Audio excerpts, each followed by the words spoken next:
Hey, how's it going? Hey, good. What you doing today? A little dabble do you? A little dabble, do ya? Ding, ding, ding, ding. A little dabble, do ya? Whoa, jeez. Hey, ah, Hey whoa. guys, welcome to Don't Hi, Worry Wednesday, the Wednesday Wednesday. edition. Thank you for joining us, everybody. I see we've got some people here. We got Dagger Storm, Sakura, Little Miss, Fancy. Hey, even C to VNL is here, and he's right below me. Um, Yo. and thanks for being here, guys. So we're gonna do a show today. And I hope it is wonderful. I Ah, hope that you feel invigorated. I hope you feel a little bit more calm, like everything's, going to be all right. A little less worry. Yeah, we're going to try to do that for you guys today. This is the show where we talk about whatever issues are on your mind, whether they be family related, school related, walking related, pet related, anything. Doesn't matter. Maybe you're afraid of flying. And that's the thing you're worried about. You got a trip coming up soon and you'd really like some advice about how to stay calm on an airplane. All sorts of different stuff we go through on our daily lives. And each one of us does about things that we are worried about.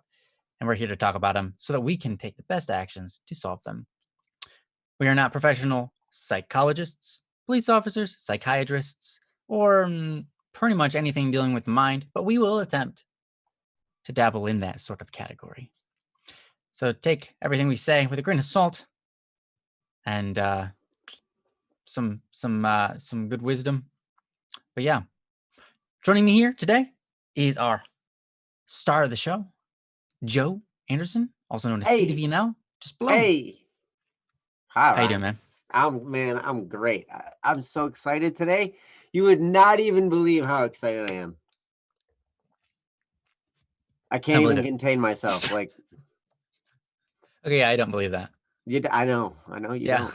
Like you should actually. You were here this morning. You saw how excited I was this morning. Yeah, actually, it was pretty That was great. fun. It was nice to see you Yes, guys this morning. Jeff, you Yeah. are so right. Book finished. Excited. Book is done. Is it Those of actually done? you, it's done. Unless somebody's gonna proofread it, which they better not, because I don't want to fix any more stuff. Yeah, yeah. Fair enough. Fair enough. Any errors Oh, in there are they're just in there. They're gonna be they're in there. printed errors. Yeah. Nice. It's gonna be another detective like thing for you to find in there, like Ooh, find the just errors. like solve the crime, solve the bombing, solve the errors in the creation of the book. Nice. so, so that, yeah, I'm super excited because now I won't have to look at it very much anymore. Yeah. Yeah. Solve the crime of Joe not proofreading enough. Man, Ugh. oh, Jesse. Oh, That is a crime. I was, you are, Speaking of oh, Jesse, with us today, we've got our host, or our, I guess, producer is Jesse. And we got some help on the sidelines from both Princess and probably Senna too, if she's lurking around in the chat.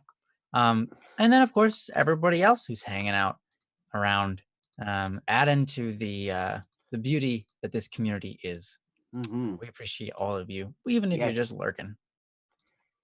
Yeah. yes. So that's really awesome news. The book is done. Other than perhaps some proofreading, but that's really, There's really no good. proofreading allowed. No proofreading allowed. All right. Nope. Well, the book is done. I sent it to the BSS staff. You guys can all look at it, but you can't proofread it. Okay.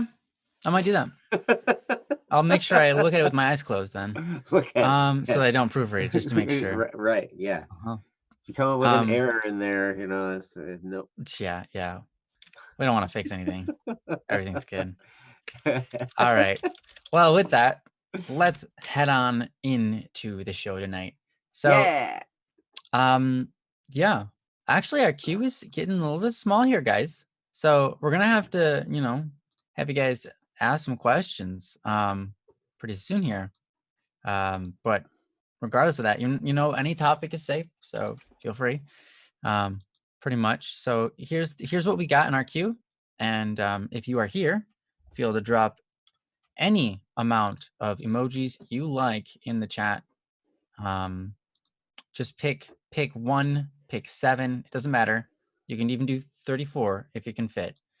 Here we've got Sumner Kagan, John Doe, Man Left Behind, Eric Bodine, Caffrey, Rain Knight, Mark Anthony Wheatley, also known as Cherry, or Journey to Japan.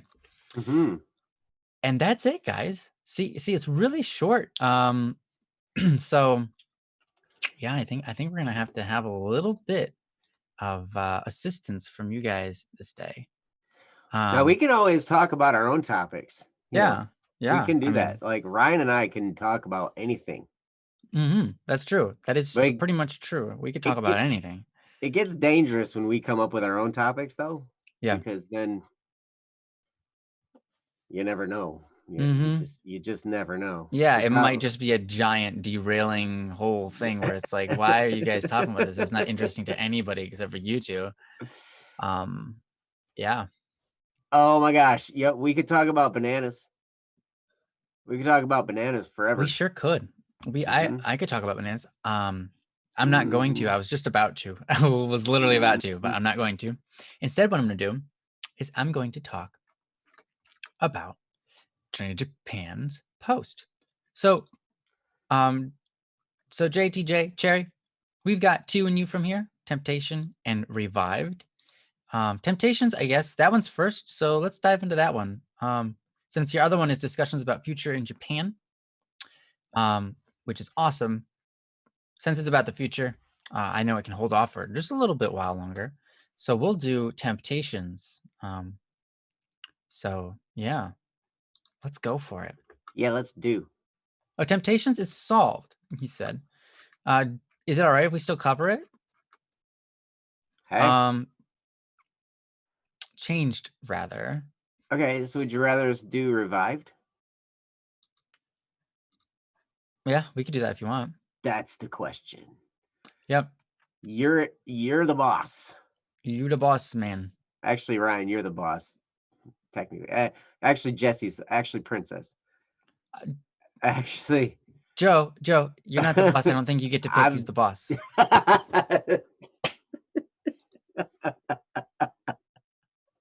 Don't worry about that.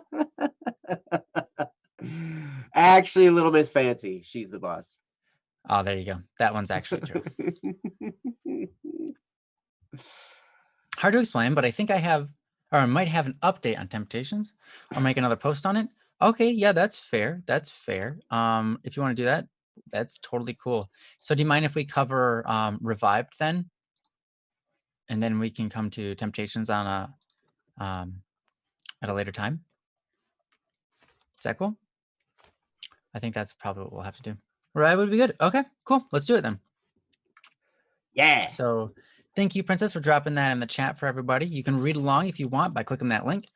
And yeah, without any further ado, here we go.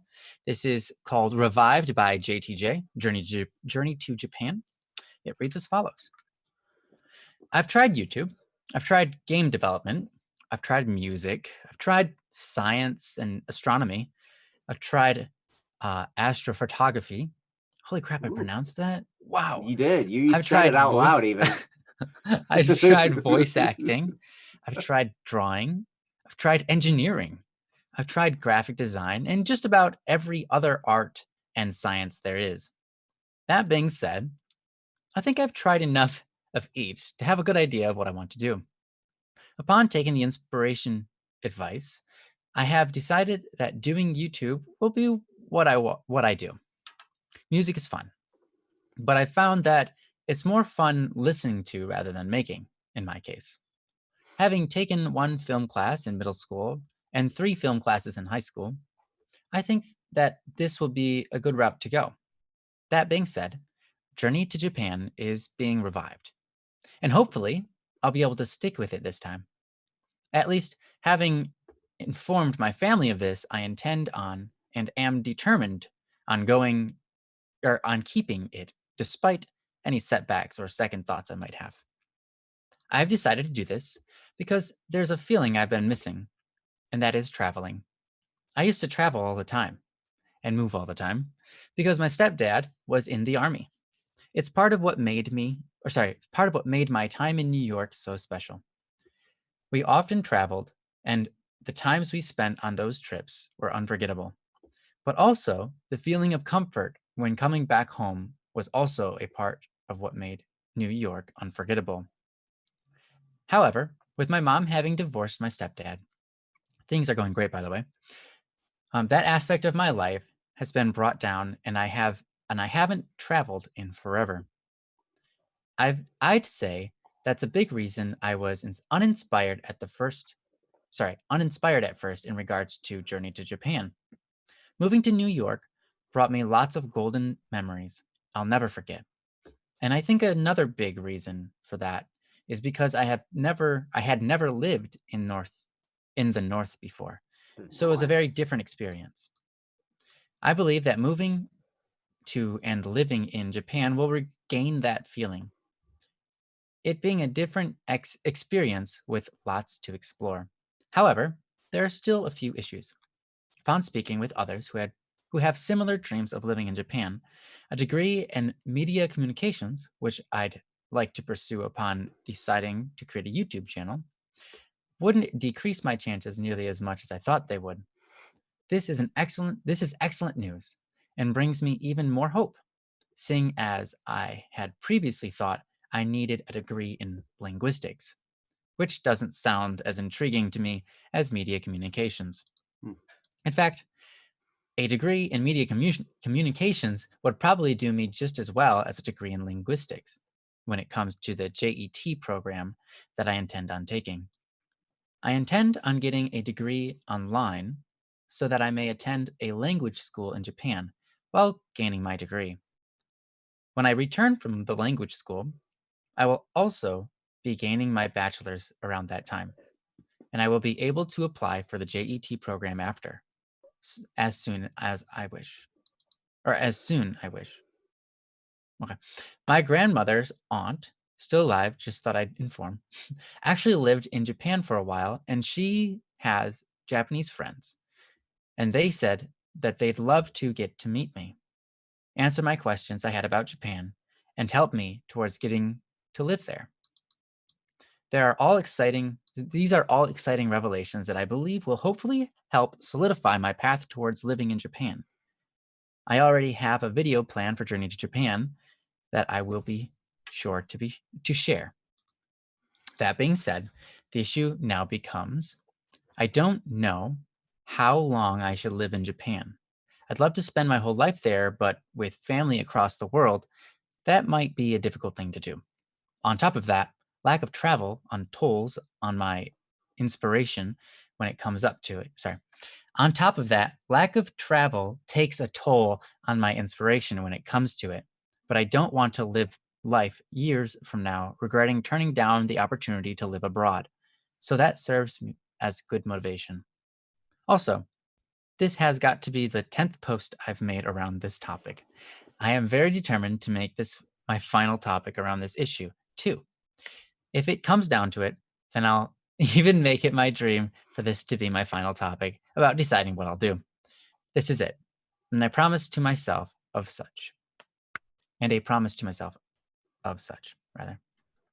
So, P.S. I share a birthday with Chris Brode from abroad in Japan, April 21st. Okay. Well, Hey, happy birthday. Was it your happy birthday on the birthday. 21st? Yeah. That was like 8 days ago. That was like a Yeah, week ago. it was a Happy week ago. birthday. Happy birthday. Nice. Well, there you go. That was from Journey to Japan, aka Cherry. And yeah, that's very interesting story. A lot of I can understand how a lot of people would think that linguistics would get you more apt to getting into Japan as a job and so on, and getting to live there. But community communications, since so many people are doing linguistics, media communications is kind of a different one. So I could imagine that would actually work out pretty well. Because yeah, I mean, you have all sorts of different necessaries for English in normal media in Japan. Mm-hmm. Um, so I could totally imagine that going very well. Um, so yeah, this is a fun one. This is really cool to see how how things have been going for you and what you intend to do. It's one of those things where it's like in life, you sometimes you have to flip around from one idea to another over and over and over, Hmm. and you're not sure what you want to do. And at that point, I think it's a lot like what you just kind of said at the end. You have to pick something and then go for it and just make it work because that's all you can do. Otherwise, you're not going anywhere. You know, you're just, oh, I've got all these ideas and I've tried all these things, but they always stop short. They're never a full investment. They never fully take off. They're just things that I start and never finish. And I think all of us do that all too often. So to say, you know what, I'm going to do this. I'm going to do this trip. I don't know how long it's going to be. I don't know if I'll be there for years and years or whatever, but I think that's important. So, um, yeah. Joe, what do you have to say about this topic? All kinds of stuff. First of all, thank you for the post, and thank Hmm. you for sharing Yeah. everything. I think it's super exciting that you are looking at doing media communications. Um, Mm, there's an update. I never quite realized how indecisive I could be up until I started questioning what I wanted to be. yeah. Yes, that absolutely. Well, the thing is, there's so many options you can choose. And just because you choose something now doesn't mean that it's going to be the same 10 years from now. Things could True. change. Who knows? Like you talked about wanting to live in Japan for the rest of your life with family across the world might be a difficult thing to do, of course. And you won't actually know until you get there. Because who Right. knows? Who knows what's going to happen? Who knows what's going to happen with, pandemics? I mean, who knows what's going to happen with digital communication? I mean, we're already communicating digitally with people all around the world already. And it's just getting easier and easier to be together with people, even though we're not in the same room.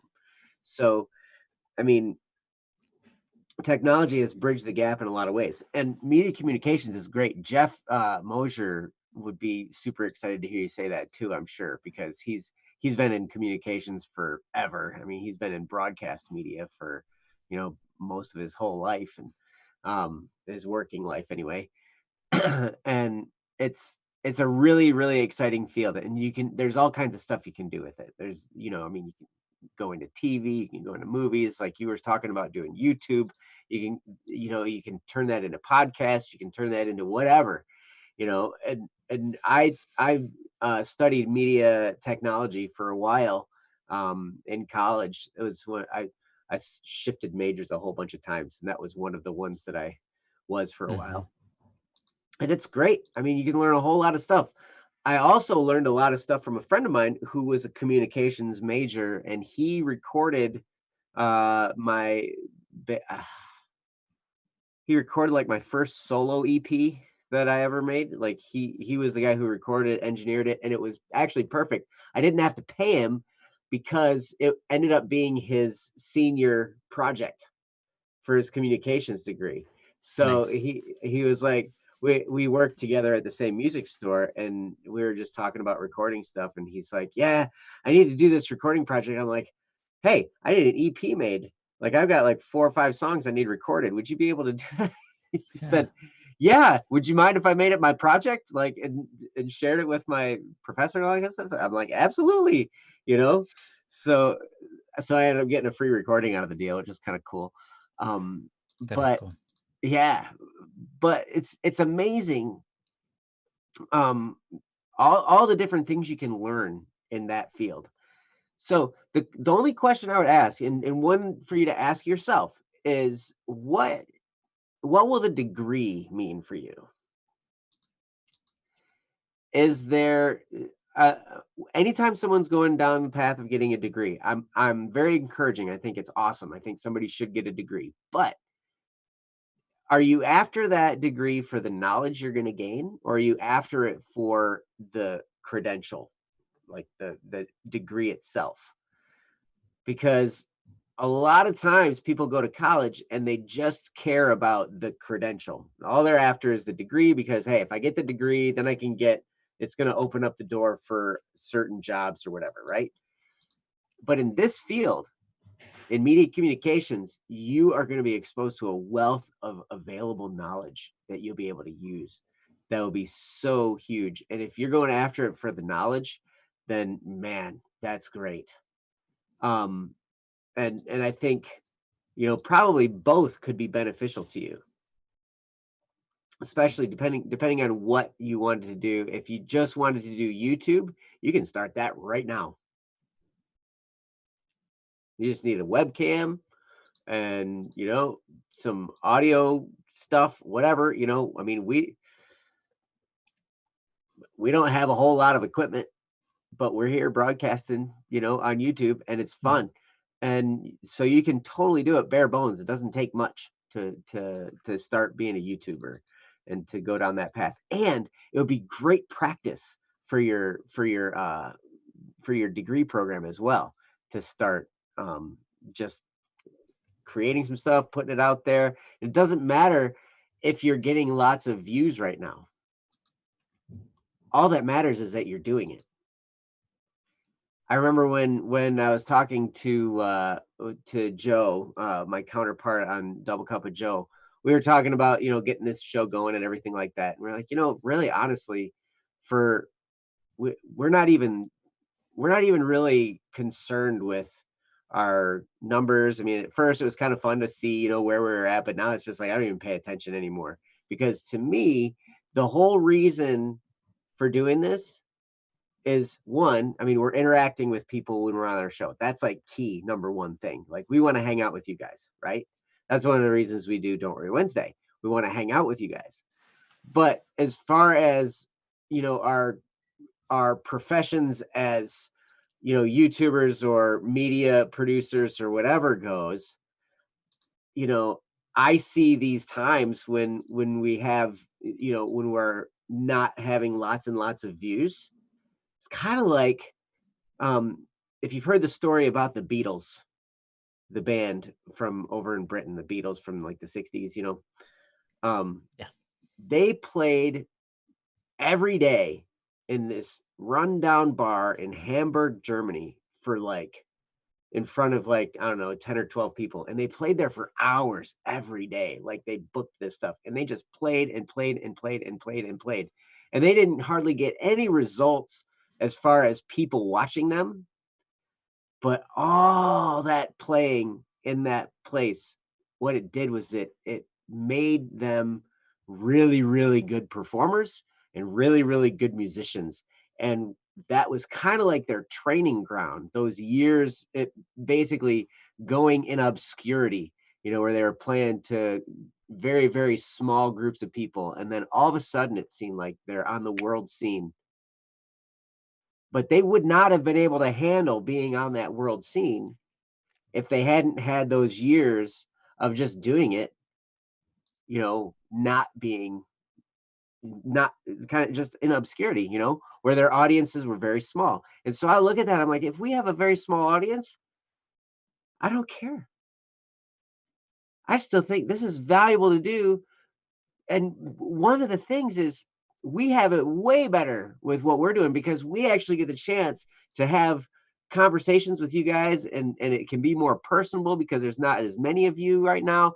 And so we can actually focus in and talk to you guys a little bit more and get to know you a little bit better. But it's we have that opportunity along with the opportunity to train. So if you can view your life, all these things that you're doing, I think it's great. And it doesn't bother me at all that you're changing your mind, and changing back and forth and doing all that kind of stuff. That's totally normal. Totally normal. So if you ever start to get disheartened, it's totally normal. But whatever you decide to do, it's a step on your journey. I know, you just turned 18. And happy birthday again. I know we wish you happy birthday already, but you're 18. The world is your tomato, Hmm. as you might say. Or if you're right, the world is your tomato sandwich. Yeah, I had a tomato sandwich You earlier did. today. You did. That was before I went to bed. Yep. So, like, what you decide to do, it's all gonna be a step in your journey. So no matter what decision you make, even if you fall flat on your face and it's difficult. It doesn't matter. You're building XP for your life. And as you move forward, you're going to see more and more how useful every single one of those experiences is. And you're going to be like, wow, if I hadn't done that, I would not know this and this and this. Excuse me. So don't be afraid to make a decision and run with it for a while. And it's okay to change your mind too. So with that, I'm going to turn it over to Ryan. Ryan, what do you got? Sure. Thanks, Joe. I think, Joe, you really covered a lot of it. I don't really have a whole lot to add, except for just some kind of filler mostly. I think it's really cool that you plan to go there. I think a lot of people, especially in our community, the anime scene, they want to go there. But most people, they only get so far because conviction is required. You have to have a certain amount of self-discipline and what do you call that? Yeah, to be brave. It's interesting. You don't I have a friend who went and lived in Japan. Actually, I have two friends. They went and lived in Japan for a year or two. And when they did so, they went without any degrees. They just went. One went for schooling and one went to just live there for a while. Both of them had chances to pick up jobs. I think one of them did. But it is kind of interesting because if you look at the world here in America, you can find a job no matter who you are. You can just find a job. They make it seem like on the news and the media, like you have all these people who are jobless because they can't find a job. And yeah, it can be difficult. However, if you aren't being picky, you can find a job. A lot of it is just people are picking. They're like, well, I don't want to work that kind of job. I don't want to work that kind of job. If you're willing to work, someone will hire you because there's work to be done. And that's true for Japan as well. Joe was talking about, are you getting the degree because you want the title, or are you getting a degree because you want the education? And I think knowing that is important. Now, you might find better success with having that degree. I don't know how things are in Japan. But if you know your stuff, you know your stuff, right? It's just how it is. So it's kind of interesting. I think Japan does regard degrees highly, unfortunately. But yeah, it's not Korea though. So if you go to Korea, you find it is hard to get a job in Korea because you have so many people in such a small spot. And the true is, and that's relatively true for Japan. You have a lot of people in a small spot. However, there are plenty of places that are large and there's not that many people, you can go outside of Tokyo, right? And you can go to Osaka or even the outskirts of Osaka and find, there's not that many people here. And you can find yourself a job, at a convenience store even, or at a stand or whatever, taking phone calls. There's all sorts of different opportunities for an English speaker, especially though in high cities or cities with high amount of people, because where tourists are, they want people who can speak English, right? Period. So if you can go to any place in a high populated area and just say, hey, I speak English, obviously, and I speak Japanese. It will be really helpful in tourist areas for you to get a job. So that being said, my whole point of saying that is don't be afraid. There's that fear of how will I survive? I have to make sure I get a job before I go over there and all that kind of stuff. I think it's better to have enough money to go there for a little while. And then if it doesn't make out, you fly home. You already, but it's better to go than to worry about it and not go. It's better to go when you have the opportunity, go there, talk to the locals and try to find a job than it is to wait years and years and years for them to send you a acceptance letter of like, hey, you're hired, and then you fly over there, right? Because I can tell you from personal experience that I've gained through other friends, when you apply for a job in another country, it is very difficult. Why? Because countries regulate and there are laws against hiring out. There are laws that state if there's a person that can fulfill your job in your country and a person who can fulfill the job outside of the country, you must choose the person who's inside of our country. The government regulates that because they want to make sure that their people are well funded, that they have jobs, and things like that. They're not worried about other people from other countries. Okay.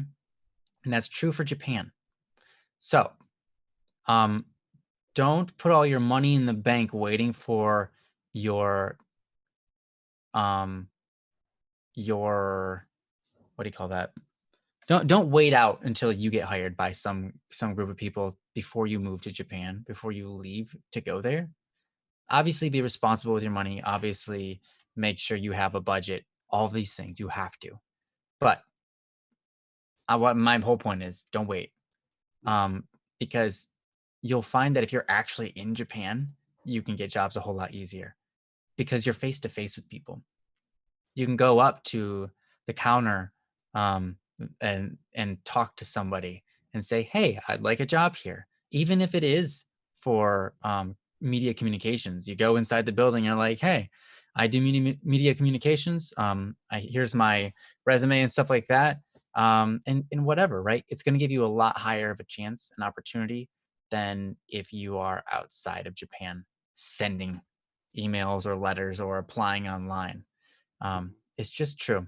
I had a girlfriend for a long time who was trying to get into America by getting a nursing job, and that's how I learned about this. Is the America does this too, where they regulate and say, hey, no, you cannot hire people from outside the country if there are still people inside the country that can do the job. Mm. Um, so yeah, it's better to be over there trying to get a job than it is to be way over here trying to get one. Um, and Yeah, I mean, that's one of the main things I have to say. Have some confidence in yourself. Be strong-willed, but obviously respectful. But yeah, as long as you learn the Japanese culture and know how to be respectful to them, I think you'll go really far. So here's the thing: you're from America. Japanese people like America a lot. Mm. They like America. They tend to like America more than any other country in the world. Um, which is awesome. So actually ups your chances, um, because Americans are polite. They open the door for you and things like that. That surprises them, and they're like, "Wow, Americans are amazing." Um, so yeah, I think it's awesome, and I really encourage you to try this and do this. Seek it out, figure it out, one step at a time. Learn what you got to learn, figure out the budget, start planning that out, save up for it, and then go for it. But anyways, um, I encourage you. Again, I don't have a whole lot of advice, but I think this is super cool, and I really want you to do it. I think it's super cool, and it's great content for YouTube, for sure. Mm-hmm. But like Joe said, you don't have to have all the top end stuff. Just get what you can and start doing it. Because if you start doing it, you'll get better along the way. If you wait forever before you start, you got to start somewhere, and it's going to be sloppy when you start. It's going to look bad, and it's going to take a really Yeah. long time to make something that doesn't even look good. Right. That's always how it starts. Yes, it's true. So it's better to start now. It's better to start figuring out now. Here's the thing, even if you don't post them to YouTube, start making the videos now, because then it will become second nature when it's time to actually make the videos for when you go to Japan. Because like I said, you start slow and sloppy, and you're like, you put all your hardest work into it, and it's like, wow, this looks second rate. you know So anyways, that's all I got to say. Start now. I think, Anything you want to add to that, Joe? yeah, I do actually, because I've been reading through some of your posts Mm-hmm. in the chat here, and I think this is awesome. What you're doing, Okay, so you're talking about, okay, from what I've been told, they like it when people who have large influence, people who film apply because they're able to spread a good word and get more people to come, etc. And what you Mhm. can do with the JET program, the JET program, is they give you a job as either an assisted language teacher or a job involving communications, and they like the idea of film people, but they require a bachelor's degree. Okay. And so media communications is something you would take an interest in. I think that's awesome. What you're, with all these posts, um and you're making it more real as Yeah, you're yeah. exploring all this stuff, like, and so that was going to be my encouragement to you, is like, make it real. Like, so you talked about your grandma's aunt who has friends who are from Japan and they would love to talk to you. Start that conversation, because what that's going to do, even if the conversation doesn't go anywhere, it's going to make it more real. And one thing that you're doing, I don't know if you realize this, uh Cherry. I don't know if you realize, but you're doing something so powerful, and that's called backward planning. What you've done is you've set a vision for yourself. You're like, okay, this is what I want to do. This is where I want to be, right? You want to be in Japan. You want to live there. You want to maybe even have citizenship. I saw in one of your posts that your plan was to, you know, apply for citizenship. And so, but then you're like, okay, what's it look like? What's the step before that look like? And you're like, okay, the JET program. Okay. So then what's the step before that? Well, they require a bachelor's degree. So, okay, if I'm going to need to get a bachelor's degree, what am I going to need to get that in? And so you're taking it one step at a time. And so you start with that end vision and you're like, okay, what's that look like? What's the step right before that look like? How do I kind of get in there? And then what do I need to accomplish in order to do that? And then what do I need to accomplish in order to do that? And it gets you just step it back to where you are at the present.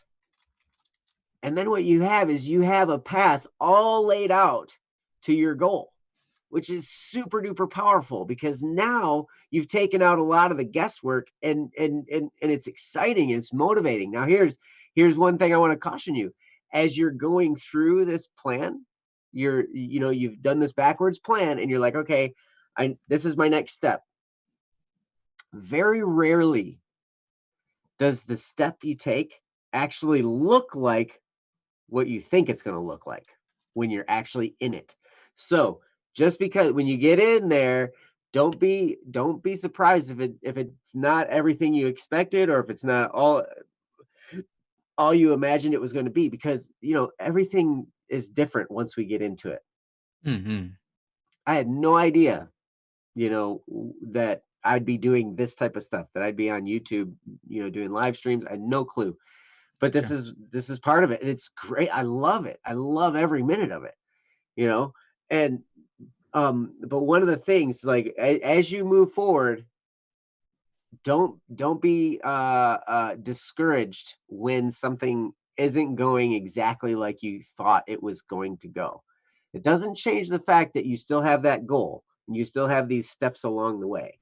And as long as you're moving in that direction, what you're going to find is, I've had this happen so many times, I can't even count.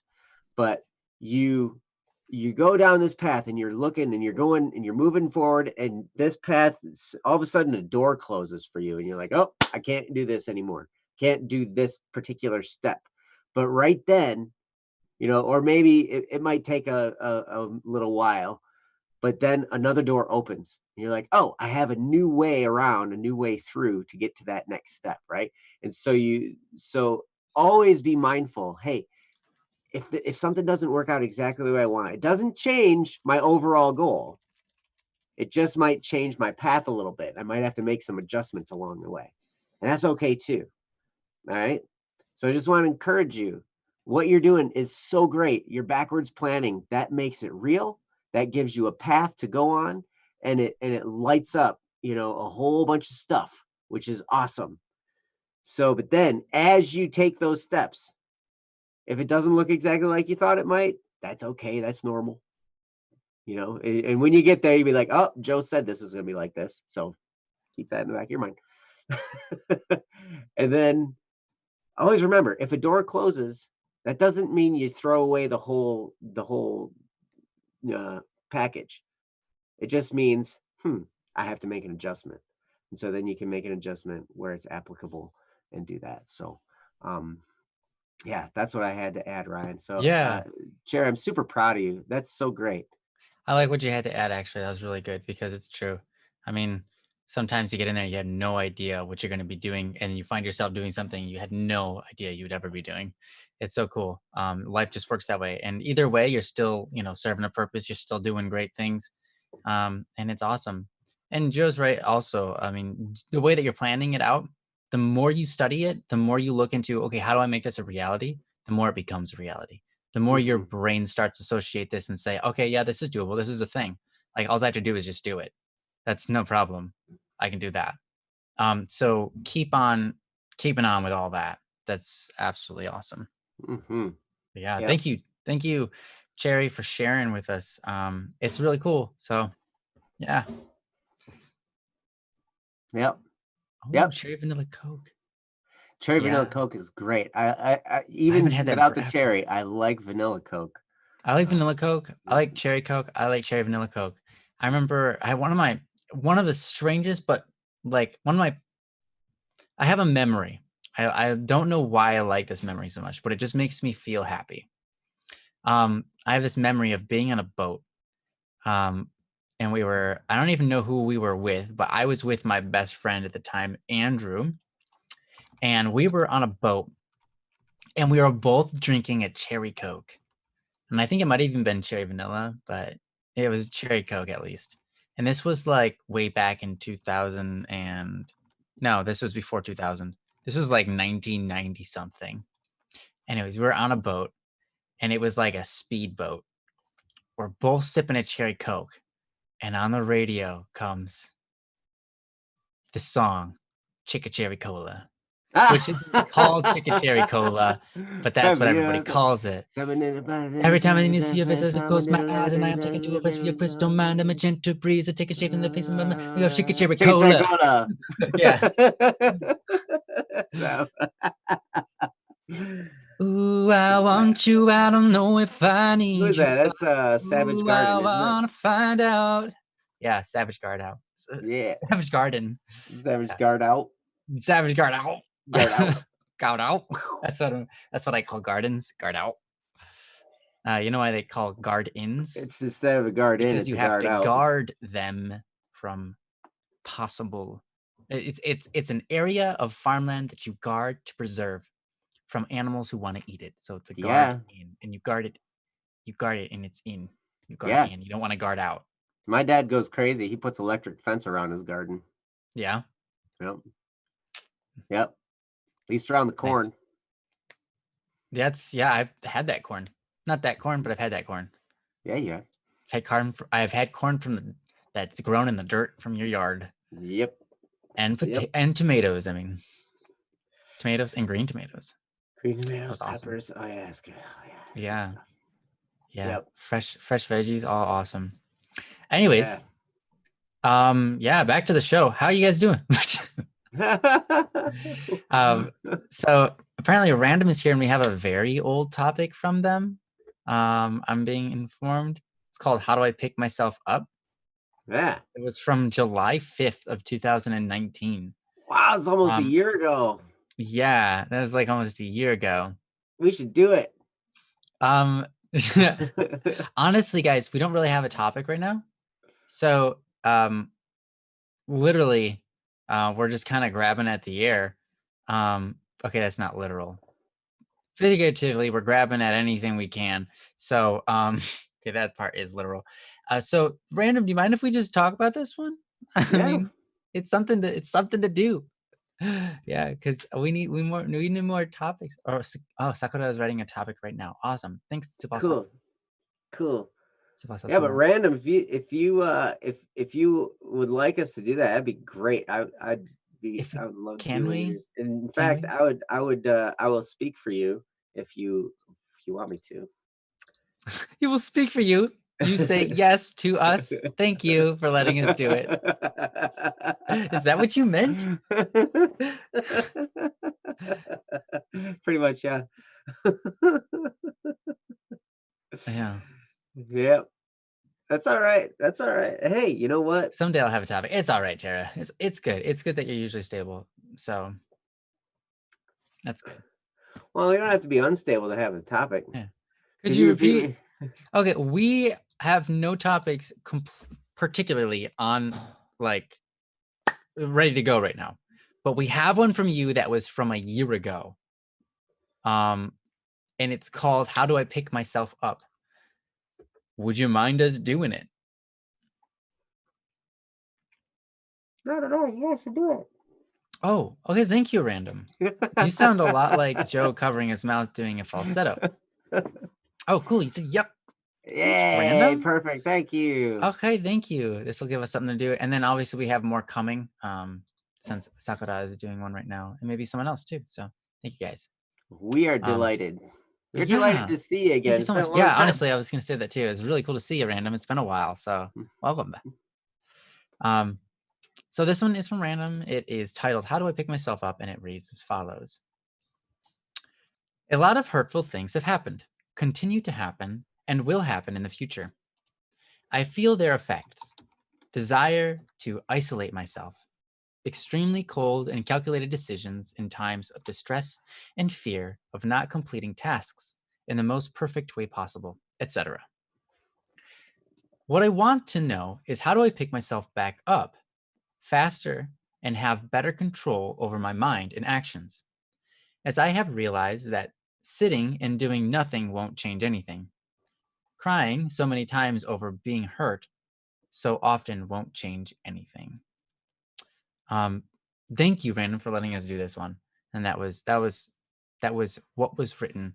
So yeah, they're basically wondering, after you push yourself down, you beat yourself up because something bad happens, or maybe you don't even beat yourself up, someone else beats you down, whatever. Life happens, and things, you get upset about it, whether it be at yourself or whatever.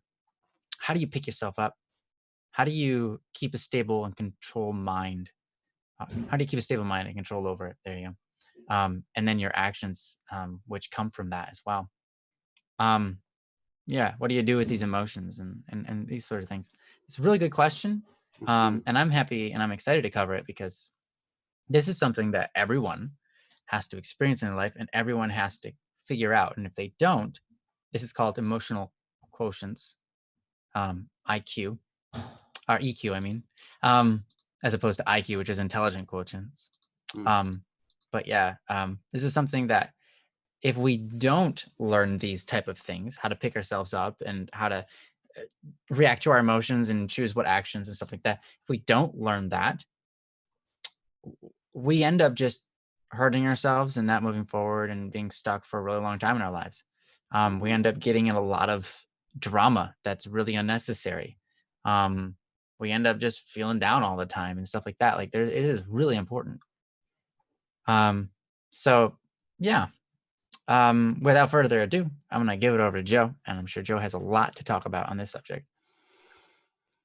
Yeah, I've been there. I know Mhm. exactly. I know exactly what you're talking about, Random. It's tough, because yeah,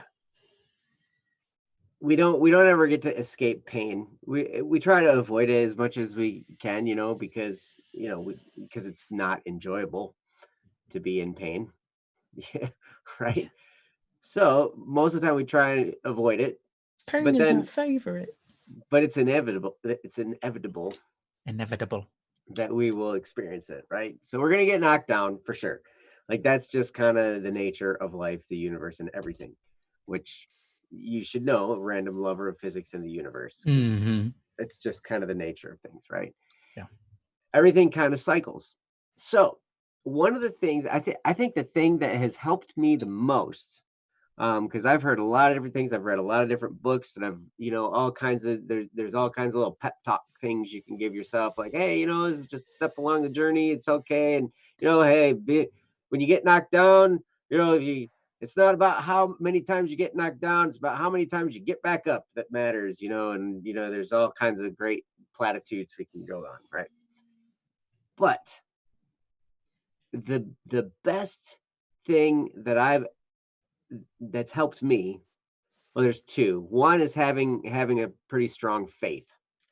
So because I have a faith in the creator of the universe, that, and I actively connect myself to that creator from time to time. I try to do it often during every day if I can remember. I mean, obviously tasks come in and we got to focus and all that kind of stuff. And so I don't always, you know, remember to, but I even just say I'm actively connecting myself to the creator of the universe, to my creator, to God. And that just that acknowledgement that there's something bigger than me, it helps to understand that, if I am a certain size and my problems are a certain size, there's something bigger than my problems. I know that no matter what problem I'm having, the world is going to continue to turn. It's going to continue to orbit the sun. There's going to be a nighttime and a daytime, and things are not going to stop. There's the song, the sun will come out tomorrow, bet your bottom dollar that tomorrow, blah, blah, blah, right? I mean, There'll be it's sun. going to happen. The time will happen. It's going to continue to roll on, whether we like it or not. So, other than having a strong connection to God and to the creator of the universe, I found that taking the long-term view was the most effective way for me to deal with this type of thing, where I'm getting knocked down and I'm like, okay, I've been hurt, or I'm being hurt right now. I've been hurt and I'm in that down kind of stage right now, right? 4 words. This too shall pass, because it will. I try and remind myself of those words when I'm in a bad time. I try and remind myself of those words when I'm in a really great time. Because whether it's a good time or a bad time, this time is going to pass. And I am on a journey to next year. I'm on a journey to 5 years from now. I'm on a journey to 10 years from now. And all of these steps along the way, they're just experiences that I get to have. Painful ones I learn from more than non-painful ones. I'm sorry, that's just the way it is, at least for me. Probably for most people too.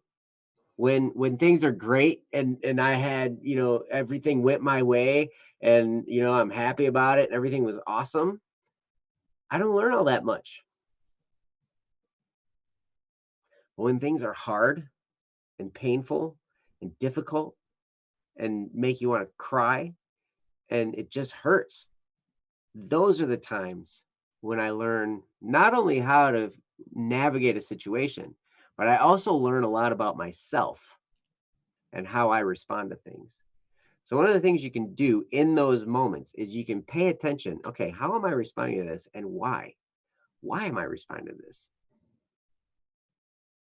like that?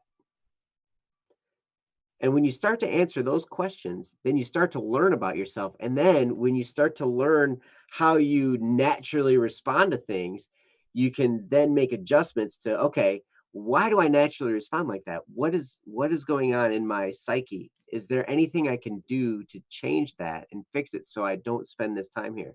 There's a great amount of self-reflection that's possible when you're going through a painful moment like that. And it's I've heard it said so many times, a marriage counselor who's had, like, if someone who's had a perfect marriage, like the whole time they've been married, they're a really crummy marriage counselor, because they're not going to know how to help somebody that's having a bad spot in their marriage. They're simply not, because they haven't had any tough spots yet. That was in fact, when my wife and I were going through marriage prep, that was kind of the people who were teaching the marriage prep class at the church that we were getting married at. It was like, they were this honky-dory, you know, everything was great. They had this ideal, amazing marriage, and everything had always been wonderful and everything like that. And so it's like, you know, we were having relationship issues before we even got married, and they didn't know how to handle it. They're just like, you probably just ought to get over that and stuff. And it's like, um, it became clear very quickly that they were in uncharted territory with us. And that was really kind of a bad choice to put them in charge of that program, in my personal opinion, because if you haven't experienced a hard time, how are you going to ever help anybody else through a hard time? We've said it here on this show before. The only thing that qualifies us to give advice, if we ever are qualified at all, is because we've screwed so many things up and made so many mistakes and had to live with those mistakes and live through the pain of those mistakes, that we can empathize with you guys, and we can offer some advice about what it's like to be in a painful situation and try and work your way out of it. Like, that's the only qualification I really have, is that I'm really good at screwing things up. You can ask my kids, you know. So I'll tell you, if you can take the You long-term view. What? sorry. I've never thought of it this way, but you better be careful with that statement because it makes it sound like your kids were created out of a screw up. Oh, But that's not what you mean by that. no, that's not what I mean by that. Gosh. Right. Anyway, if you look at your life as a whole, and this one experience is just one of many experiences,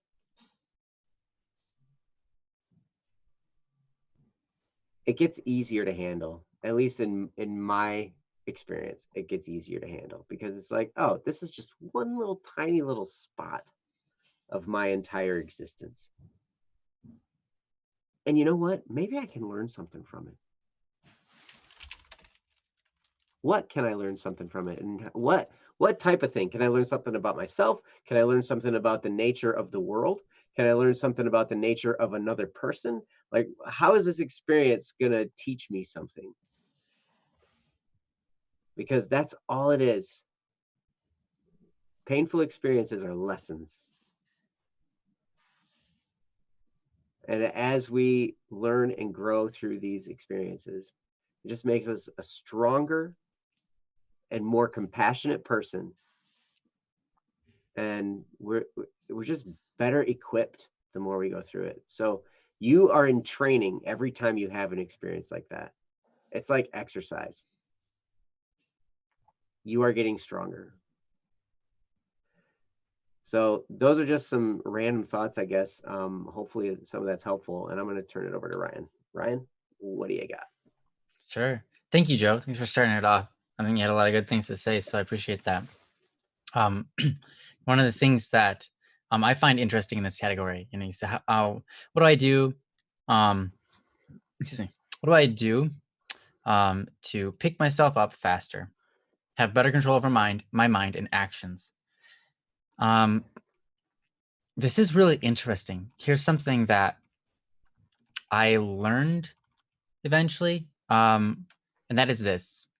Okay, so I'm gonna talk about something that hopefully you can enjoy. Random. Your name is Random, lover of physics and the universe, so we call you Random here. I realized at one point in my life, in this journey, that my emotions don't have a whole lot to do with me. I thought that was weird, but get this. Okay. Right now, this is our setting, you know, I can randomly, what seems random, you know, rather it's not necessarily random, but it is uncalled for, unrelated to this scenario, but I can randomly say the word shoot.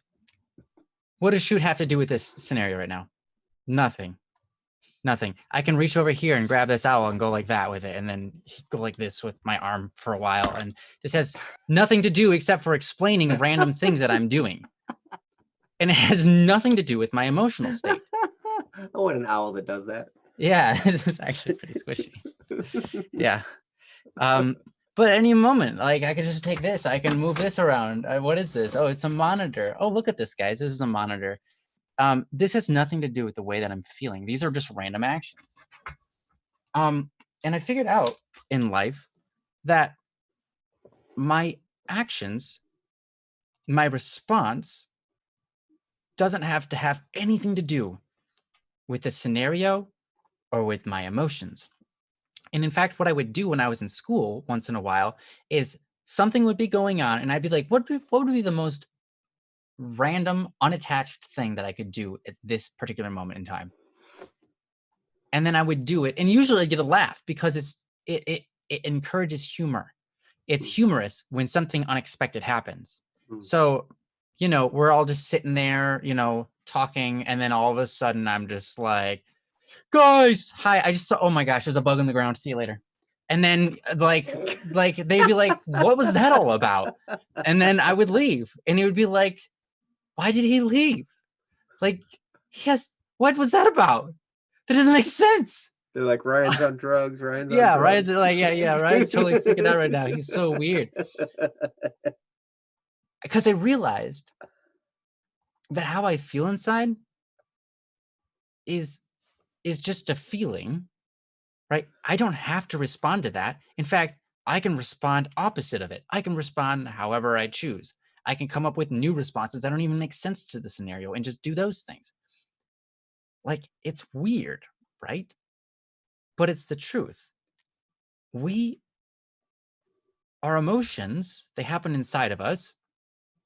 We can feel bad. We can have the desire to, like you said, isolate ourselves, become cold to other people, because of what's going around us.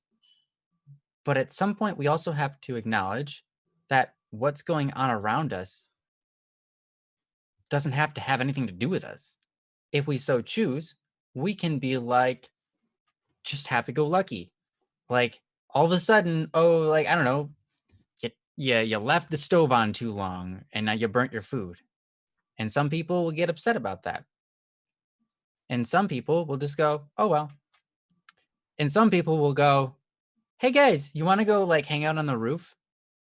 And they'd be like, what does that have to do with the burnt food? I don't know. I just thought it'd be cool. Like, why?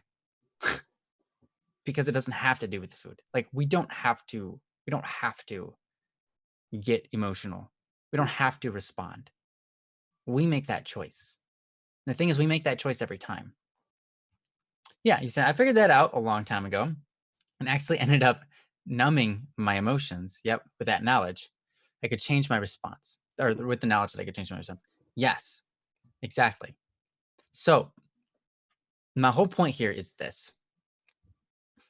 If you feel like you can't control your emotions, right? If your emotions are taking over and they're causing you to do things that are not healthy, right? Because that's a lot of times what happens when our emotions get the best of us. We start to do things that are unhealthy for us, and we know it. And because then we're doing unhealthy things for us, our emotions just go, well, you're a terrible, dumb person. And you're like, I know. Thanks. And then you just get deeper and deeper and deeper. So one way you can combat that is to take a completely different response and just choose to take that and take it. Simple as that. Just take a different response. Whether it be humorous and have nothing to do with it, or be the opposite of it to help you grow. Either way, it can help a lot. So that's one thing that I wanted to suggest. Even though, like you said, it can make you feel a little bit more numb with your emotions because you start to acknowledge that, wait a minute, emotions don't necessarily. I think it's important to understand that emotions aren't a part of us. They don't define us, rather. We aren't emotions. We are an accumulation of many things, and our subconscious mind has a response that we call an emotion. But we aren't just the embodiment of emotion. There are a lot of movies out there that want to make us think so, and I really don't like those movies. They try to make it seem like emotions are the core of what being a human is. Right. And that's not true. In fact, I would say it's even more human to take those emotions and do the opposite of them, of what they're suggesting. Mm. Why is that more human? Because it uses our human abilities to go against our natural responses. All other animals, when they have an emotion, it immediately takes them down a track. You teach a dog you train a dog by its emotion. You train a cat by its emotion. You Are train cats even all trainable? to a degree. I understand that. I understand the question. Yes. Yes, just not as much as a dog. You can train a bear or a tiger by its emotions, and you can train a human by its emotions. But when you take your emotions and you say, I can make a choice to disregard those or to go against those for the betterment of myself and those around me, that's doing something that isn't naturally animalistic. That's really being more human than anything. So the point is, even if you might feel a little more numb to your emotions, that happens anyways. As you grow older, you experience things, right? You experiencing things as a little kid and as you grow up. Little kids are probably the epitome of emotion. All right? They are bound and controlled entirely by emotion. Pretty much. As you grow up, you meet things that you've already experienced in life, and they have less of an impact on you. You grow older and older and older, and you experience those more and more and more. And each time, the impact they have on you is a little less and less and less and less. So naturally, we become a little more numbing, just by the nature of experience. So if you feel like, oh, I've become numb, that isn't entirely bad. It is just a natural reaction and natural understanding of the fact that you're human. It's interesting also how understandings and perceptions can change how you feel, but also what you feel. You know, you can have this habit, this perception that pain is terrible. We should avoid it at all cost. And you can have the perception that pain is helpful and we should endure it. One personality will go, oh no, it's pain, run. Get out of there. It will have nothing to do with that. They will panic, freak mode, get out. The other group of people, they'll see it and go, hey guys, no, let's do this. This is a good opportunity. And that's like a completely different response. One is going, oh, it's pain. That's all right. Let's go for it. Like, this is cool. This is a good opportunity. The other one is like, let's run away. Very different responses, very different emotions. They're very different actions, all based on knowledge, all based on understanding, all based on perception. So how you perceive the world is important, but your perceptions are trained into habits by your subconscious mind, just like your emotions. You know, there are many things in our subconscious mind that determine how we feel, how we act, what our natural responses are to things. But we can train them. So when you're asking, how do I get up faster? How do I have more emotional control? It's by training.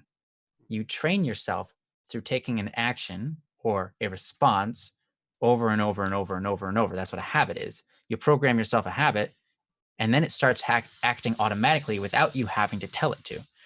That's how we can walk as human beings. If once you're a little kid, you're looking at your balance and you're like, man, I don't know how to walk. This is like my muscles are all like nothing is working. But as we grow up, we eventually get to a point where we can actually walk and eat food and think about stuff that has nothing to do with walking. And we won't even think about the fact that we're walking. You know, eat food at the same time, juggle a ball up and down in one hand. Like we could do all these type of things while walking, right? I can't do that while walking. You could pretend you can do that. Just go with it, Joe. I will pretend. Yeah. You can do all these things while walking, and you don't even have to think about walking. That's your subconscious mind, right? People call that muscle memory. It's true, but that's also controlled by your subconscious mind. So it is the same with emotions, with your responses. If you take in a lot of bad media, if you take in a lot of media each day that complains, that has a negative viewpoint, that's looking at all the problems in the world all day long, everything in the world now becomes a problem. If you take in a lot of media that's like seize the day, everything is an opportunity, like life is awesome. Now everything in the world becomes an opportunity, a chance to make things better, rather than just a bad day. So yes, sometimes it'll happen. Sometimes you'll have bad days. It will just happen, and it's okay. When you do, it's important to pick yourself up, right? Obviously, by either A, taking an action against your emotion, or B, rewriting your emotion through self-talk. Because that's all you can do. You can either do those two things to pick yourself up. You either just get up and you take that action and that picks your emotions back up, or you pick yourself up through talking to yourself. So you're saying, you know what, let's get up. All right, all right, 5, 4, 3, 2, 1. All right, I'm done with it. I'm going. I'm moving. I'm done with feeling that way. And move on. Like, that's one of the best things you can do. Joe's talked about that a few times. Like, seriously, just count yourself down. And when you get to 1 or 0, I guess, whatever, you know, okay, I'm ready. Let's go. Let's just change. Let's just be different. Because at any moment in time, you can change. You can just change on a dime. People think you can't, but you can. It's not hard. There's an ostrich in a suit somewhere in the world, and is in Europe. I just changed the whole topic. What was that about? And that's my point. You can change on a dime about anything. So use that ability. Embrace that ability and use it, because that's kind of how you just pick yourself up. You go, oh, I need to fix this. I need to change. I need to stop being down. You can count yourself down. 5, 4, 3, 2, 1. Bam. Okay. Everything's different with me. I'm just moving on now. I don't care, about whatever just happened. Like, that's kind of like how I have to pick myself up. A lot of times it's, Ryan, you know better than this. You know this is doing nothing. Have some self-respect. You are a creation of God. Therefore, you are royalty in that respect, because he is the king. Act like it. Act like you have some dignity, and just get up, change. Don't be down anymore. Smile. A lot of times what I say is I say, come, Holy Spirit, come. And that doesn't mean obviously the Spirit's like way over there. Someone pointed this out last time. I think it was Tara. Doesn't mean the Holy Spirit's like way over there and I'm like, yeah, come over. But it is, in a way. Spirit already resides in me. But when I say come, it means have an influence on me. I'm open to your suggestions. My heart is becoming soft for you, and I'm paying attention now to what you want to do with me, what kind of effects you want to have on my attitude, what kind of effects you want to have on me and my emotions. I'm paying attention to you and what you want from me, so that I can start doing that. But anyways, hopefully some of that is helpful. But yeah, Joe, do you have anything else you want to follow up with? Helped me out a lot what you were talking about. I love that you're using the 5-second rule, not the 5-second rule of the, picking up this food off the ground, but the 5-second rule of counting yourself down. One of the things too, if you need to, like, because sometimes things are hard to deal with, and we experience a painful setback or whatever, and there was a guy I read in a book, a guy talked about he would set a timer for like 5 minutes or something like that, and he's like, okay, I'm going to give myself 5 minutes to have every emotional response. I'm going to indulge my emotions for this 5 minutes of, all this pain and all this agony. I'm going to complain, and I'm going to moan, and I'm going to cry. I'm going to be mad. I'm going to stomp and punch and whatever, I'm going to just throw my little temper tantrum for 5 minutes. At the end of that 5 minutes, I'm going to remind myself, I can't change it.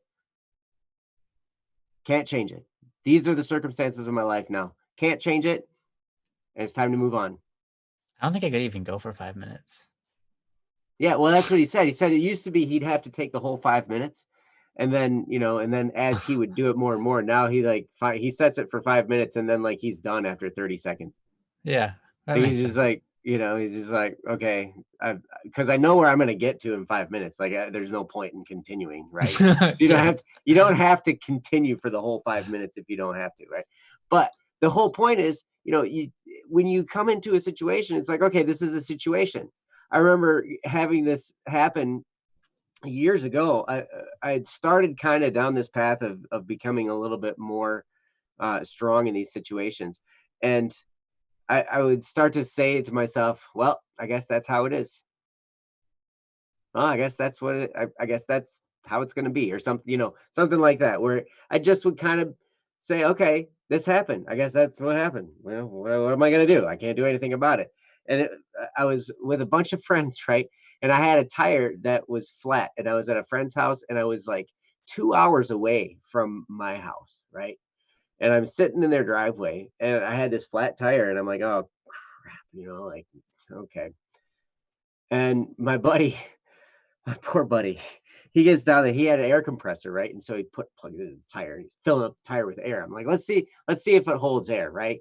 And so he gets his air compressor and he's like pumping it up and everything, and it's getting bigger and bigger and bigger, and all of a sudden it just exploded.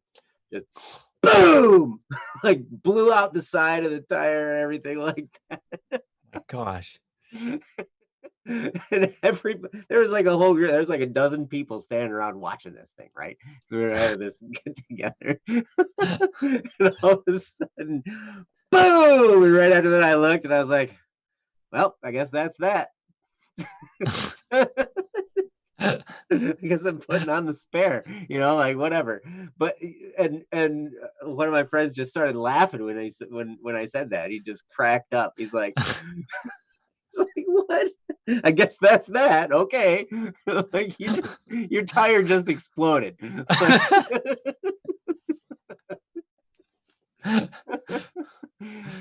But you answered your own question, random. You answered it so well in the chat. You said, it's just if I get hurt or panic or feel low, I lose a lot of time worsening the situation by doing nothing. And one of the things Ryan was getting at is do something. And he was talking about something productive, which I didn't even think about this, but this is so powerful. And that is monitor your emotions and then do the opposite of what you feel like doing. Do the opposite of what your emotions are telling you should do when you're in that situation.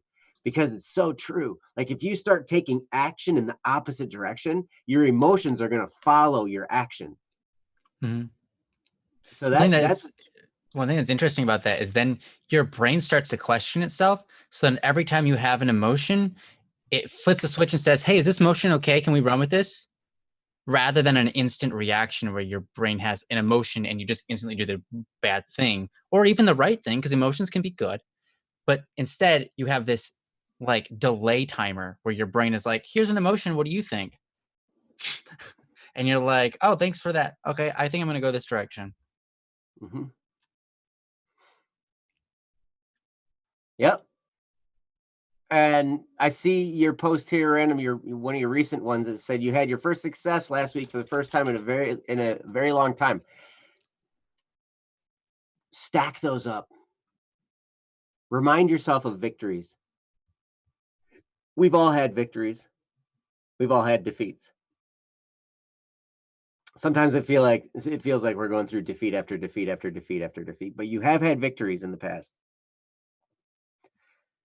And when you can start to stack up your victories in your mind, that can help you. And another thing, when you talk about doing nothing, making it worse, that's absolutely right. You can always do something.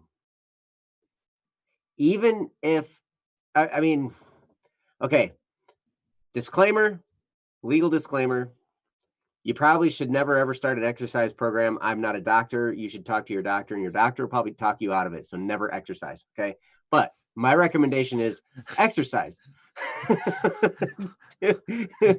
Do something physical. Did I cover the legal basis? I think that sounded right.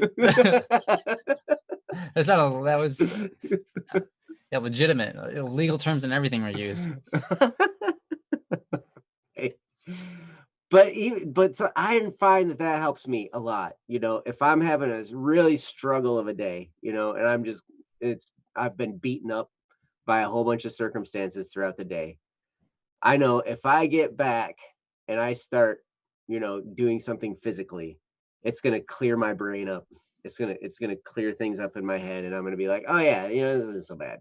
You know, when you start doing something, I remember hearing a guy talk about, you know, when you are out working, and this was like working in your business, right? If you're doing that, you're free from the stress. If you're focused on accomplishing your goals, then you're not thinking about all that stuff that's stressing you out. That's behind you now. That's in a whole different universe because you're working on what you're working on. You're focused there. And That's true. you can avoid the pain by doing that. Oh, nice. You love riding your bike and ride every day. Oh, nice. Awesome. Perfect. That's a great thing to do. It's a great way to burn off some stress and clear your head. I'm telling you. And if you ever feel like you're just going to do nothing, that's one thing that I know remedy. Little miss. You know, it's proper Joe advice if he brings up exercise. Yep. Lately, I've been working on my Taekwondo form, but you know, I've pulled a muscle, and my belt testing is this weekend, and so I'm like, oh no, Oh well no. that's okay. We'll see how that works. But Yeah. anyway, that's all I got, and Yeah. I overtalked, I'm sure, It's but okay. Thank you so much, Random, for allowing us to do this. Hopefully yeah, it does wow, help. Even if it's been a year, you know, this is something that we all deal with in our entire lives. You have to deal with it for your entire life, is managing your emotions so that you have emotional control. If you don't, you'll slowly lose it, just like any talent, hmm to a degree, you know? So yeah, you have to keep up on it. And I think one of the best ways um, is to make sure you control yourself, whether, you know, just like exercise, be just, you know, have some self-discipline. When you have an emotion, think about the emotion, make that a new habit, thinking about your emotions. um and that includes just feeling down, like, oh geez, I did terrible today, what am I going to, I guess, you know, and then just feeling down the whole next day, be like, oh man, I just can't get anything done. Why do I even try, you know? Don't go there. If you feel like you're going there, get out of it. I know it sounds simple, it sounds like I'm making it like it's easy. well, It is. you're like what you were You can saying. change on a Do dime. take the opposite Hmm. direction, like Yeah. act in the opposite of what you feel like Hmm. doing. Hmm. Yeah. So anyhow, thanks, Random. We Yeah, love you. thank you. We appreciate you, and we're Welcome so happy back. to have you Yeah. here. Yeah, it's really good to see you. hmm So let's move on to Sakura. They had one for us, and it is now online and ready to read. It is. Um, Sakura, I It's haven't seen there. you post in a little while. You're still with us, right? Let us know. If Tsubasa is here, they might tell us that information as Yeah, well. Sakura was Oh, still here. Perfect. yay. And All right. then This well, we have your other topic, you know, for Don't Worry Wednesday question. Can you train cats? And if yes, how? Laser pointer into the wall. ooh, laser pointer. Nice. That's hilarious, dude. Awesome. Okay. This is some Sakura. It is titled "How to Be My Own Friend." Okay, I like the topic already. Thank you. It reads as follows. Well, I figured this was a good time, as good of a time as ever, since it's been kind of resurfacing lately. Mm, I have really poor self-esteem. For most of my life, my personal bubble consisted of very high standards set by others that I needed to reach. Good grades weren't a result of hard work, but instead something I owed my parents and teachers, since that was my only responsibility due to the lack of a job or family to care for. I was told by others that I was beautiful, but because I didn't dress/present myself like others, I wasn't beautiful enough. Everything I did was great, but not enough. Needless to say, I developed a habit of comparing myself to others. I didn't want to be better than anyone or become number one. I just wanted to be enough. My sense of self-worth slowly started to depend on how normal I perceived myself to be. Obviously, normal isn't really something that really exists or that can even be qualified or quantified. Yeah, it's not fun basing yourself, or sorry, your sense of self-worth on something so arbitrary. Now, obviously, some things have changed since then. I no longer live at home with my parents. Well, not counting this quarantine, of course. I'm dating Tsubasa, who's a very lovely man, and I've come up with my own life goals instead of just accomplishing the goals of other people that other people have for me. I've changed also as well. My sense of self-worth has gotten better too, with the help of a great support group. Mm, okay. However, some days I fall back into my old habits of thinking I'm not enough. Sometimes it'll be out of nowhere, just a nagging feeling that makes me feel like I'm not enough. Other times I'll make mistakes or I'll get bad grades. And because I'm not perfect, I must not be enough. Now, rationally, I know this isn't true. I know that I'm enough. And Tsubasa tells me that every single day, about 100 times a day to be exact. But there are days when my depression and anxiety just get the best of me. So my question is this: how do I learn to stop being so harsh with myself? How do I remember that the friendship I have with myself is just as real and important as any other relationship I cherish? And that ends it. Thank you so much, Sakura, for this topic. This is definitely one we can all relate to because we're all people and we all have a relationship with ourselves. And we know we've all probably been to a position where we think we weren't enough, we're not good enough, we don't like ourselves, and um, just thoughts enter our minds that make us feel not so great about ourselves, stuff like that. So we can all relate to this. So it's a really good topic, and it's one that I know myself. I have quite a decent amount of experience in, and I'm sure Joe does as well. Hmm. With kind of hating on yourself and just being really having a low self-esteem and stuff like that. Like I had that for a lot of my life. So really great topic, and I appreciate this. I appreciate that you're willing to share it too. And a lot of times when we have a low self-esteem, like the last thing you want to do is put it out in public for other people to see, like, hey, I have this Right. problem. Right. So you're obviously showing that um, you have, well, the right mind and the right attitude, but also um, the the humility, which is good, and the braveness, whatever, brevity. Is that a word? Anyways, to put your thoughts out and be an example of this, because everyone has it, but not all of us talk about it. So it's really cool to see that you do that. Hmm. I appreciate you here in the chat. Hmm. You know that we love you here. You're Hmm. awesome. We respect you, and you are enough, like you said. But yeah, how do you get past those feelings? How do you get that out of your system? Um, how do you stop yourself from falling back into that? And how do you maintain a good relationship with yourself? So I'm gonna move it on to Joe for all of those questions and more. I have to say, Sakura, uh, you really struck a chord with me on this one, because this is a recent and fairly um I don't know how to describe it, fairly painful thing that I've been able to work through. Um, so as Ryan was reading it, and I was reading along. I'm starting to feel like I'm getting misty.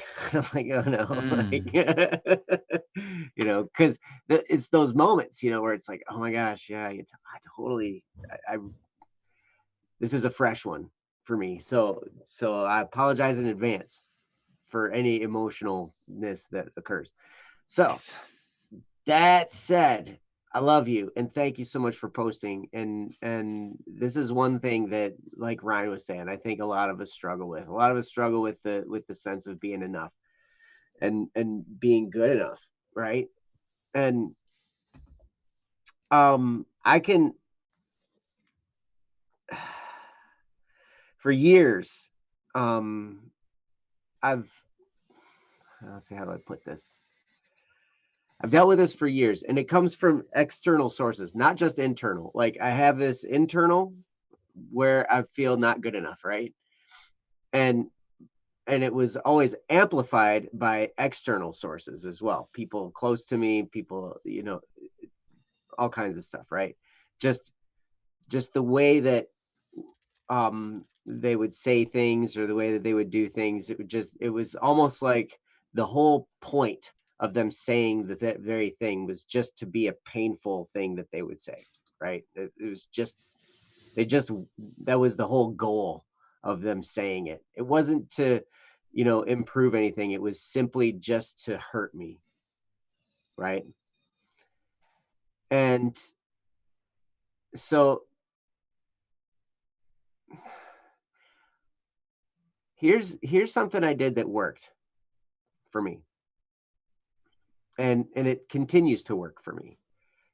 And I've tried it on with the external stimulus, other people saying, making me feel like I'm not good enough. And I've also tried it with the internal of me telling myself that I'm not good enough, right? And I would tell myself these things. I would say, you know what?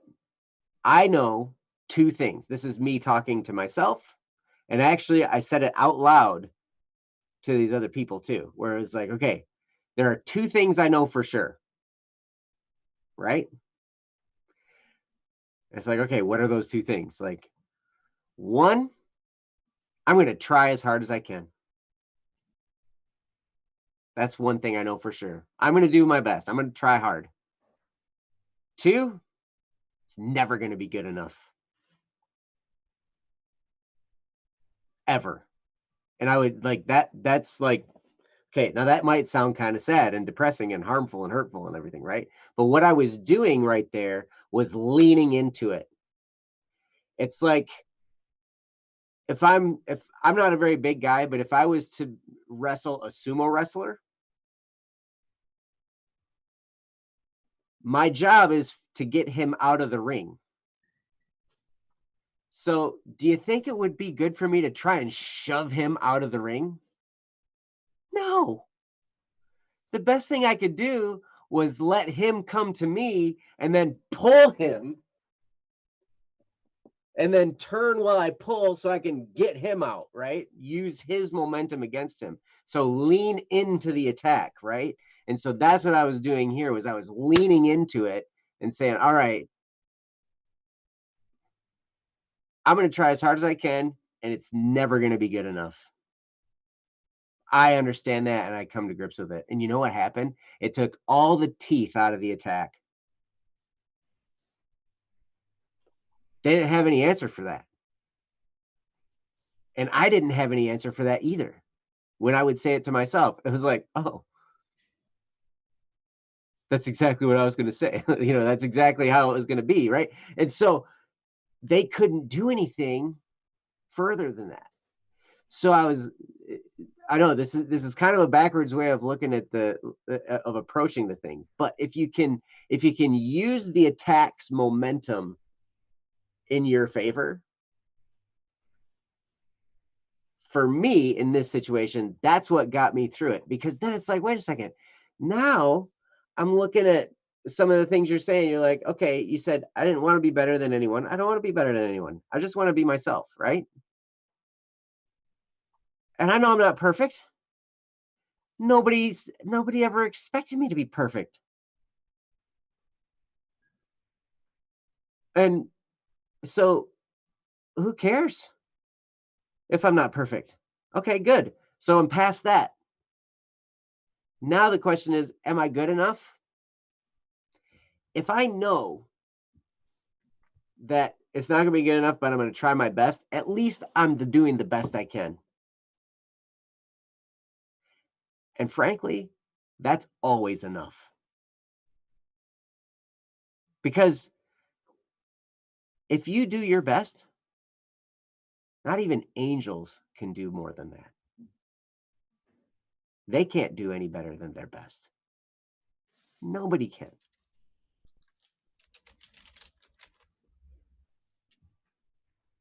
And so I know this is it's kind of really maybe off the wall advice, and I apologize. And if it and maybe I'm unique and it only worked for me, but when I learned to lean into it and be like, okay, I'm going to lean into this experience, and yeah, I'm going to agree, I'm not good enough.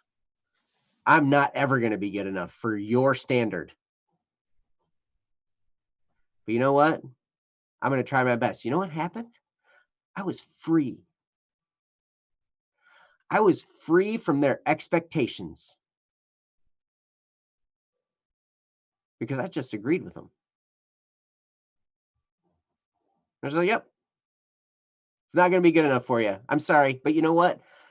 Frankly, that's not my fault. That's your fault because you're the one who's defining what's enough and what's not enough. And if my best is not enough, then that's your problem. And it's your fault for making the definition, not mine. So forgive me if that sounds a little conceited. But the point is, you can never do better than your best. I can never try as hard as I can. And, you know, and one of the things is if you genuinely are doing your best in any given moment, then that's something to celebrate. And I've had to go through this not only in close relationships. I remember even one of my sons, you know, he was frustrated because I was spending time with him, and then grandma came in and she was talking about some stuff, and then mom came in, she was talking about stuff, and there's all kinds of weird stuff going on, and my focus was diverted, right? And he got upset because, you know, we were supposed to be focusing on this one thing we were doing together, right? And he got upset and he was telling me about it, and I was like, man, buddy, I'm so sorry. You know, I was trying the best I could, and you know, I never ever meant to do anything that would hurt you ever. But I'm going to do the best I can. And when you see, here's the thing: when you genuinely are doing the best you can, you don't really have anything to hide from yourself anymore because it's like, hey, you know what? Here I am. I'm putting my whole self out here, and it's genuine and it's real. And when you're really being yourself, that's what you're supposed to be. That's what you've been built for. And it's a beautiful, beautiful thing. And God knows that you're not perfect. God knows better than you do your limitations. But our limitations are where God can shine in our lives. And all we have to do is just be genuine and be ourselves. And the danger in this whole everybody else setting some kind of standard or the world setting some kind of standard for us to live up to, it causes people to be fake. Because really, each individual has their own standard.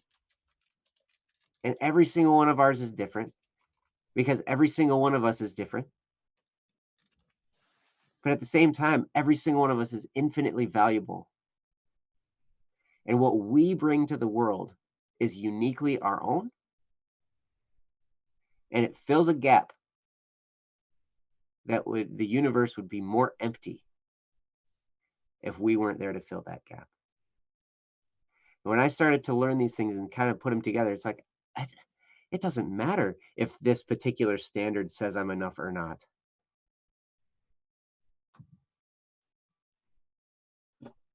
I'm here. I'm unique. I'm doing what I can. I'm trying as hard as I can. I'm not as good as I'm going to be, but I'm better than I used to be. You know, I mean, you can say all, there's all the kinds of sayings out there. But truly, truly, all the teeth came out of this when I learned how to lean into it, accept it, and say, you know what? The problem isn't me not being enough. The problem is the standard that's been set. Because if you're expecting me to hit that standard and I'm just not going to do it because hey, I'm not made to do that particular thing like that or whatever, then the problem isn't with me. The problem is with the standard that's been set.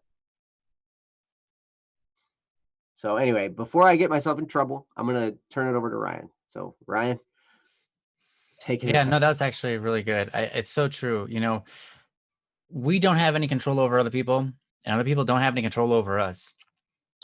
We can make choices based out of fear, right? And that's considered them controlling us. But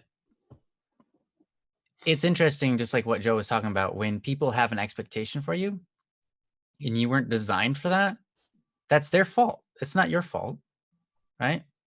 If someone expects me to draw something like, I don't know,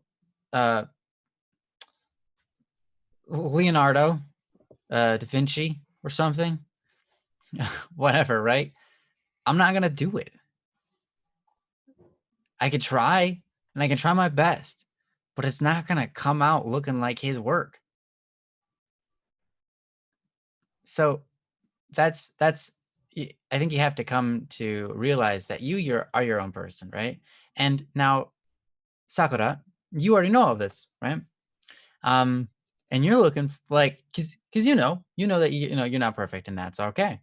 Joe was talking about this, but it's you weren't designed to be perfect. Nobody was. You were designed and you were called good, meaning you're good enough for God. If you're good enough for God and you're not perfect, then you're good enough.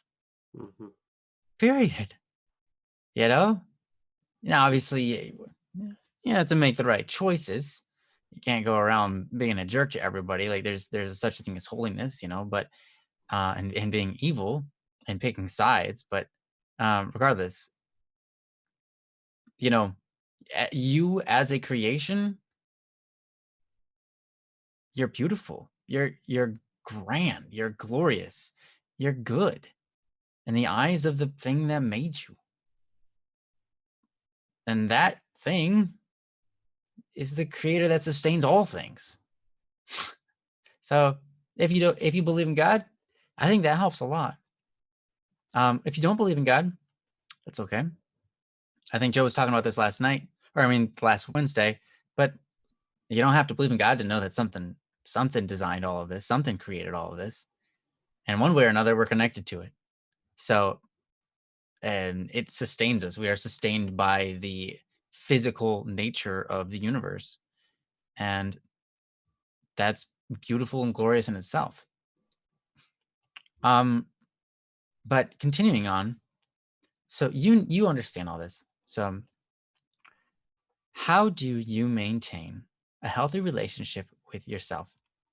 How do you not be so harsh on yourself, right? How do you remember that friendship that you have with yourself is just as real and important as any other relationship you cherish? It's kind of interesting because there's a couple of points here that are really, really strange. When you have a friend, right? Oh, you do believe in God. Okay, cool.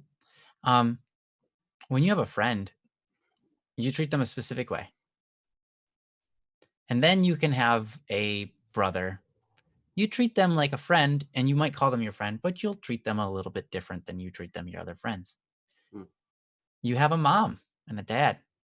And even if you're their friend, you're going to treat them a little bit different than you do some of your other friends. And even some of your friends, you just treat different than other friends.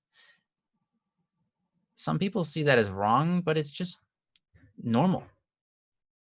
Certain friends require certain actions and spirits about us, certain ways that we go about. We might have a certain, like when we get around a certain group of people, we're really like adventurous and like, hey, yeah, let's do something. And you get around a whole nother group, you're more quiet and calm and everything's fine either way. And it's good either way. Then you got yourself. You got that friendship with yourself.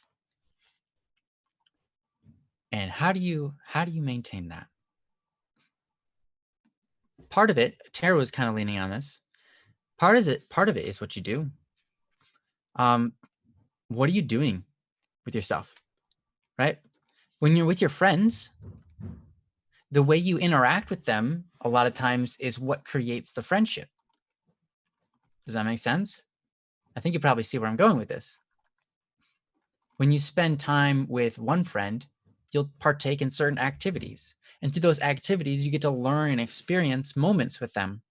And the more moments you experience with them, the more tight of a bond you experience, depending on if those moments were healthy or unhealthy, good or evil or holy or whatever, right? We develop relationships with people based on the moments we share with them, usually based on an action, right? And those actions can be words. Words are actually actions, by the way.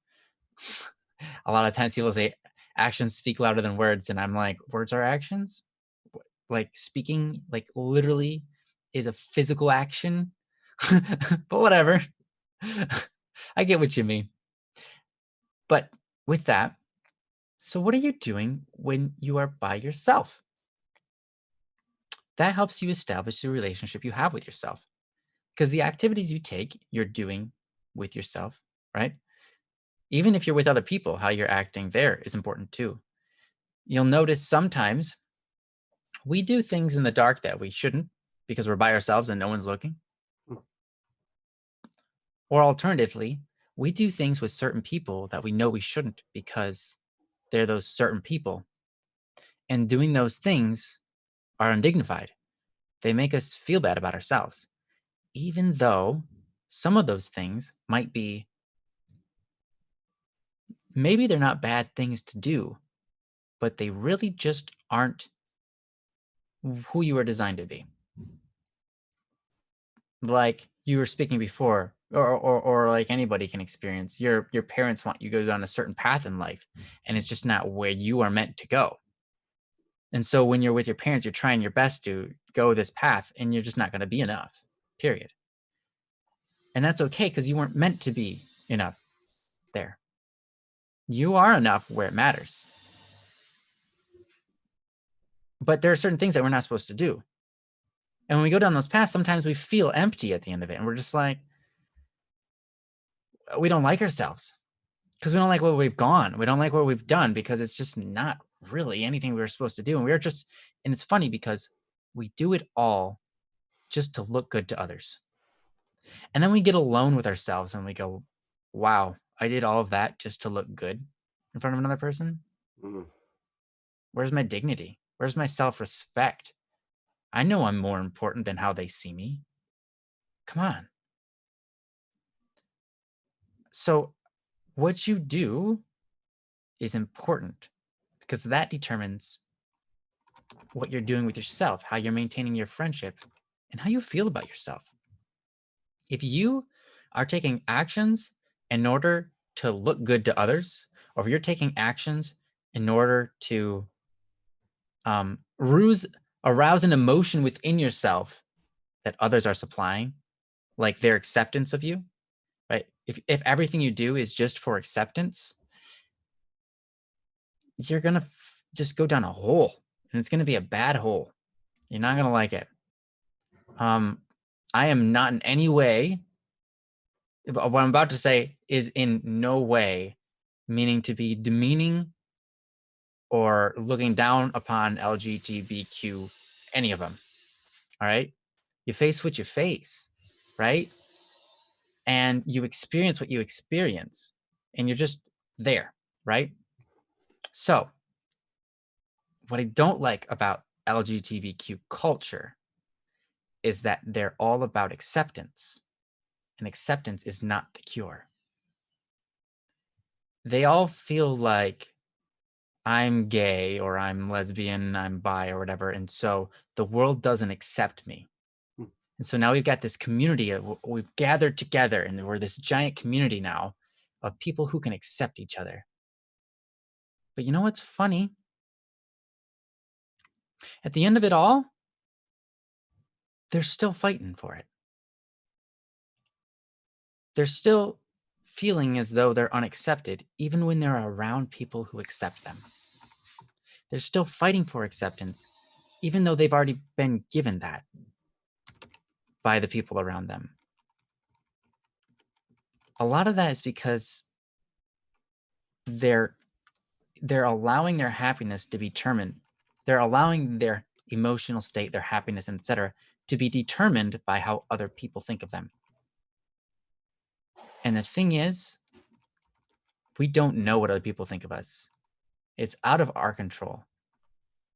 And acceptance is not love. See, there's a huge difference there. Love and acceptance. See, when we chase after acceptance, it's really bad. And I'm going to explain this. Acceptance, like, I can love you, but I can condone your actions at the same time. In fact, condoning your actions can be a part of loving you. When you have a child who's about to touch a stove, you don't go, that's acceptable. Please do touch the stove. In fact, I encourage you, touch the hot stove. Please touch the hot stove. That's who you are. That's who you want to be, little Michael. Please touch the hot stove and burn your hand on it.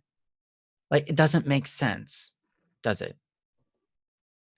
Acceptance is important, and we have to accept each other, or rather, we have to be understanding of each other and allow them to be that way, right? Because it's not our business to try necessarily to force them to change. We can't. It's not our business. But to love someone is very different, because you don't have to accept them to love them. And so if we go through life and we're looking for acceptance, it's really just digging a big hole for ourselves. And that's something I wish we could change about the world we're living in today, because everyone wants to be accepted. Everyone wants people to look at them and say, oh, you're doing the right thing, whether we're doing the right thing or not. Everyone wants everybody's approval. Everyone wants other people to look at them and say, I'm all on board with what you are saying. And if they're not, they instantly become our enemy, which is awful, right? Just because someone doesn't agree with me doesn't mean they're my enemy. Just because someone doesn't think that what I'm doing is the best doesn't make them evil. It doesn't make them my enemy. In fact, it could mean that they're on my side and I just don't even realize it, right? But either way, right, if we search for acceptance, we're only ever, we will only end up with emptiness. It's just the way it is. Because you can't possibly be accepted entirely, because you are not perfect. None of us. None of us are. In fact, I love Ryan. He's one of my best friends, and there are things that I don't agree with in his life. And vice versa. And that is okay. I'm gonna have to talk to you about that after this time. No, I'm just kidding. In fact, if you could see some of our conference calls, you will have heard some very strong discussions where, like, we've been on, we're always trying to figure out what's the best, what's the best, right? But but we don't agree all the time. And that's the thing. Like, we do not have to. I don't have to accept every single one of Ryan's behaviors. I don't have to accept every single one of his, predispositions, whatever. I don't have to. I can still love him. I can still accept who he is as a person, but I don't have to. But, like, I love what you're talking about, Ryan, because it's like a lot of movements are like that, where it's like, okay, you need to accept our behaviors. And it's like, okay, well, what if I don't? That doesn't mean I don't love you. Right. If I don't agree with everything that you hold dear in your life, that doesn't mean that I don't love who you are. It just means that we have a disagreement, and that's okay. These are things, if we're different people, that's kind of what makes the world an interesting place. Right. Right. And You that's also know, what helps it grow yeah, and develop. exactly. Amira, exactly. Disagreeing with someone else's life choices is not the same as not accepting them. You're absolutely right. We can Right. accept somebody as a person, but we don't have to accept that what they're doing is right in our opinion. Like, I don't know, like, I get up early in the morning. Ryan probably is like, what? I can sometimes. Usually I just stay up until early in the morning. Yeah. Yeah. Exactly. But either way, I mean, I'm sorry, I didn't mean to interrupt you, Oh Ryan. no, it's But good. I was just jumping in because I love what you were talking about. I mean, this Hmm. is it's a very powerful thing. Um, And so to tie that back around, now look at yourself in that same light. mhm, Are you looking to accept yourself? I think, kind of like there's kind of like two terms of acceptance here that I'm playing around with. One, you just have honestly, you just have to accept the fact that you're not perfect, right? So you do have to accept that, right? But if you're looking if you're looking at yourself, there's a difference between just accepting yourself where you're like, yeah, I'm that way and I'm just going to be that way because that's who I am, even though this activity is a terrible thing and I just keep on doing it. That's not healthy. And you know it. And and it brings you down and it makes you feel bad and you don't like yourself. That's where accepting yourself can be very wrong mm, because it doesn't make you into a better person. It doesn't make you like yourself. Accepting something doesn't mean you like it. It doesn't. It just means you accept the fact. And so here's the thing. We can try to accept ourselves, right? But if we do that, we're like, okay, so for example, let's say I've got a bad habit of playing video games all day long, right? And I go,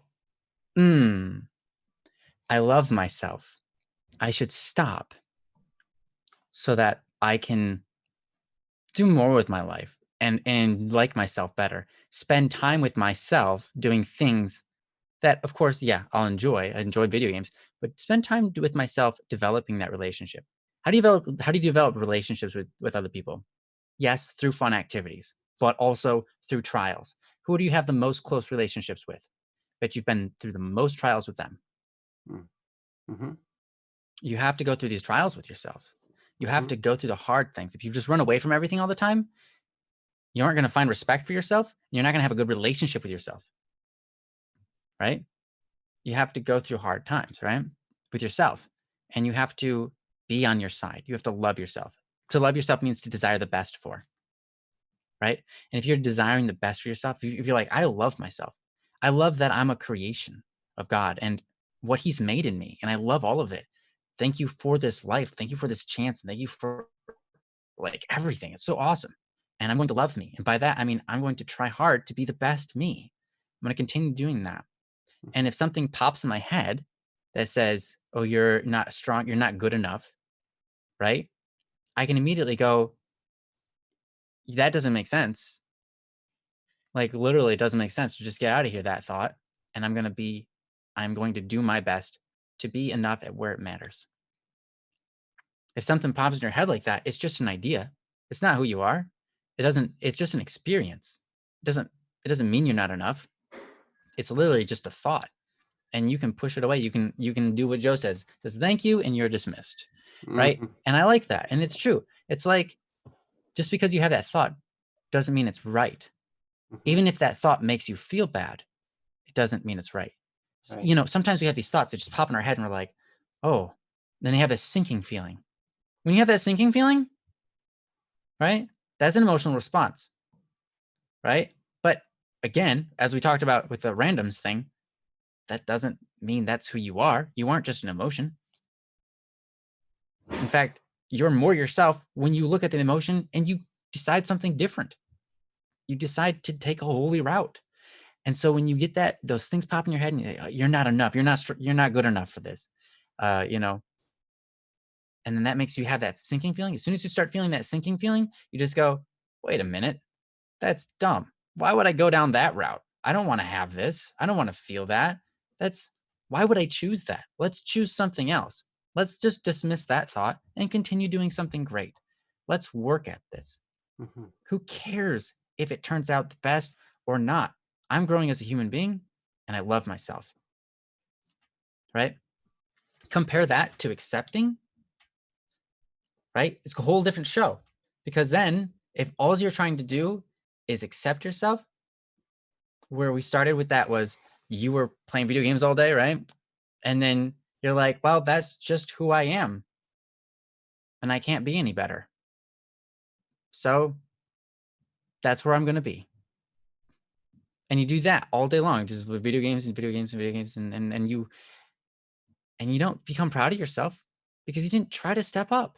Mhm. You don't feel good about yourself. You've only forced to continue a habit and make it even more of a habit. A bad habit that you were like, you know what? That habit doesn't make me who I am. It's just a small part of a thing that I have that I can change. But I'm choosing not to because I'm okay. I'm okay being just, you know, uh, I accept the evil in me, and I'm going to say that's who I am. And that's wrong. You gotta really look at yourself, identify, like, hey, if I truly love myself and I'm looking out for the best of me, what am I gonna do in this moment? Mm. And go do that. And then those thoughts of like, oh, you're not good enough, those will disappear. And if they come, you're just like, yeah, you can shut up. I'm out of here. Like, I'm just gonna keep on doing what I'm doing, or I'm gonna just do whatever's good. And not worry about those things. Excuse me. And then, you know, things, yeah. I mean, and if you're proud of yourself, you're not gonna feel like, oh, it wasn't good enough. you know. Anyways, um, that's what I got. Joe, do you have anything you want to add on to it? Yes. So Elizabeth, I saw your post about the broken bucket story. That story made a huge impact on me as well. You know, Mm, and understanding that, no matter what we feel our limitations are, we still have value. right, right. Yeah, You know, absolutely. no matter what, no matter where we're at, we still have value. And one of the things that, just because I'm not good enough at something now, this thought came to mind as well. It doesn't mean that I can't be good at that Right. certain thing in the You will future. learn and get But better. everything takes time. The problem in our culture is, that we're so fixated on, if I don't have immediate results, I must not be meant to do it. Well, then you're not meant to ever do anything, Right. because, like, I mean, that's ridiculous. And there's always that in anything we do, because as humans, it takes us time to learn things. Like, and it takes time to build things. Like, we you have to give yourself the time to train and the time to learn these things. And it's very apparent. The spot in my life where it's super duper obvious is in martial arts, because when I started, a few years ago, I couldn't hardly do anything. I couldn't do stances correctly. Like, I couldn't finish a fit test. There's all kinds of stuff that I could not do in martial arts. And I was scared. I was scared to spar somebody, because I didn't want to get punched or kicked or anything like that. Right? Exactly. Like, but the thing they would always stress is, like, they loved every single person where they're at, and they were always so encouraging. It's like, hey, you know what, if you don't have it right this time, we're going to help you learn. That's the whole point. This is going to take time to do this. And that's, you go through this belt system, right? So now this weekend I'm testing for my recommended black belt, which is like the step right before a decided black belt, right? So then I hold that for 6 months, and then I can test for my actual decided black belt. Um, and I'm thinking about this, and as we were doing training yesterday, we were doing class on Zoom, and as we were going through different moves and the different forms and everything, and I'm like sitting there, and you know, he's the instructor is watching us, each one of us, and he's telling me little things, and he's telling me all these really minute, fine, detailed tunings that I can do to my form and everything. And it just struck me. It's like, how did I get to this point where I know this stuff to the point where all they're doing now is just tweaking these tiny little details to try and just make it that much more effective and that much, more precise, you know. And the key is time. The key is consistent effort over time. But so many people, like, I mean, I've heard it said before, people are like, "Hey, how's your whatever, your YouTube subscriber count?" Like, I don't know, 1,000 or something. Oh, geez, it's not all that great. Must not be worth doing. No, it takes time to build anything. It takes time to do anything. You know, the first time, I mean, the first day you break ground on a building,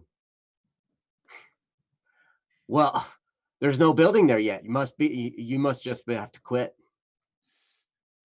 You better quit. It's like, no, people understand. It takes time to do these things, right? But for some reason, it's weird. Like sometimes we turn these guns on ourselves. Sometimes it's a standard that other people are pressing upon us, where it's like, if you're not immediately awesome at whatever you're trying to do, then you might as well just not do it. That's so misguided. So I got to tell you, Sakura, you're good enough. And the reason is because you can try. You can put forth an effort. And the amazing thing is when you get in the habit of trying hard at whatever it is you're doing, and just enjoy the fact that you're learning and trying and getting better, and just approach it with that wonder of, hey, I'm going to learn something new today, not, oh, look, I'm not there yet. I'm not, Right. I could go and I could look at all the second and third degree black belts. I could look at here's those of you who've been around, you remember this story. I could look at the 14-year-old girl that laid me out with one kick, like knocked me flat on my back. 14. And actually, at the time, she was 13 when she did it. 13-year-old girl, one kick, boom, knocked me flat on my back. She's a third degree black belt, right? And it's like, she was smaller than me, but she had this powerful, powerful kick. And I could sit there and I could be like, oh, because I'm not that good yet. Or I could say, you know what? That's amazing. I am so impressed with their level, with their ability. I know that with the if I stay on target, I can be maybe not that spectacular, but I can be good, better than where I'm at right now. And it it takes on a whole new dimension Hmm. when, rather than looking at another person and being like, oh, dang, I'm not that good yet, or I'm not that good, must be I'm never going to be that good, to saying, wow, that's amazing. Look at what's possible. We can do that with people who have financial success, rather than be like, oh man, I'm broke, I'm poor, I can't, I don't have 2 quarters to rub together, man. This guy has got all this money. It's like, no, we can look at that and be like, look at what's possible.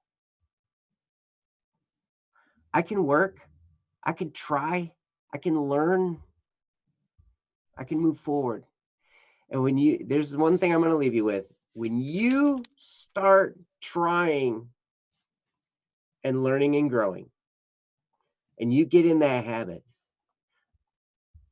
you start to look around at most of the people around you, and you're going to see that probably about 90% don't try.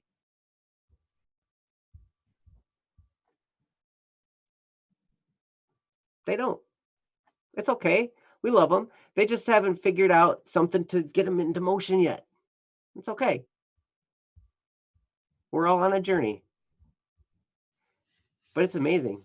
You know, there are a whole bunch of a few of us out on the martial arts mat, and there's a whole bunch of people watching.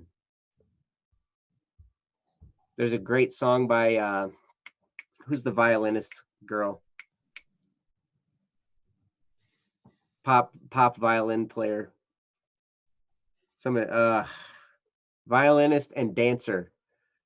Okay, Sterling. Sterling, yes. Lindsey Sterling. Lindsey Sterling. Yep. She has a song called The Arena. And the video, beautiful, beautiful, beautiful video. I would encourage you to find it and watch it. She's amazing. And that video just will show you when you decide to join the arena. It's like all the spectators are, you are in a whole different way of life than the people just watching, because you're actually trying.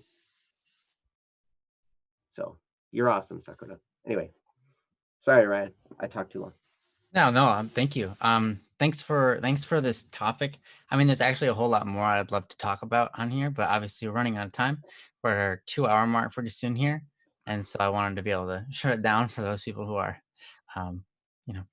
who have a schedule to keep. So, yeah, there's honestly so much more we could talk about here, but we'll have to stop here. So, thank you so much for this topic. I gotta be back on here in like whatever time. Yeah, thanks for the topic, Sakura. You're awesome. And we love you. We love everybody here. Thank you all for being here. Got a decent sized crowd here. You guys are talking quite a bit. It's really nice to see you guys enjoying yourselves, and we enjoy reading all of these comments. A lot of times while one talks, the other reads, and that's the way it goes. But yeah, you guys are so cool. I love all your helpfulness. You guys are like hugging each other and telling each other you guys are great and all that kind of stuff. You have great advice. So thank you for being here, guys.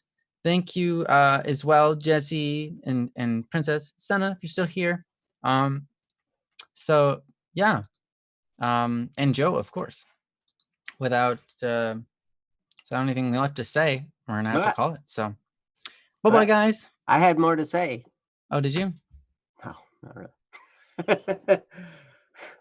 I figured it could be like Double Cup of Joe show. It'd be like, well, I'll just start talking and then I'll just get cut off in the middle of a sentence. Jesse probably already cut it off already. I saw that happen this morning. I was like, Joe's right in the middle of a sentence. Joe cut him off. That every time. Yeah. That's like what he does. Yeah. Well, I think you're trying to make it happen again, aren't you? Right now. It's okay. It's okay. All right. Thanks for being a good guy, Jesse. I love you. All right. Bye, guys. Have a wonderful rest of your Wednesday. Peace.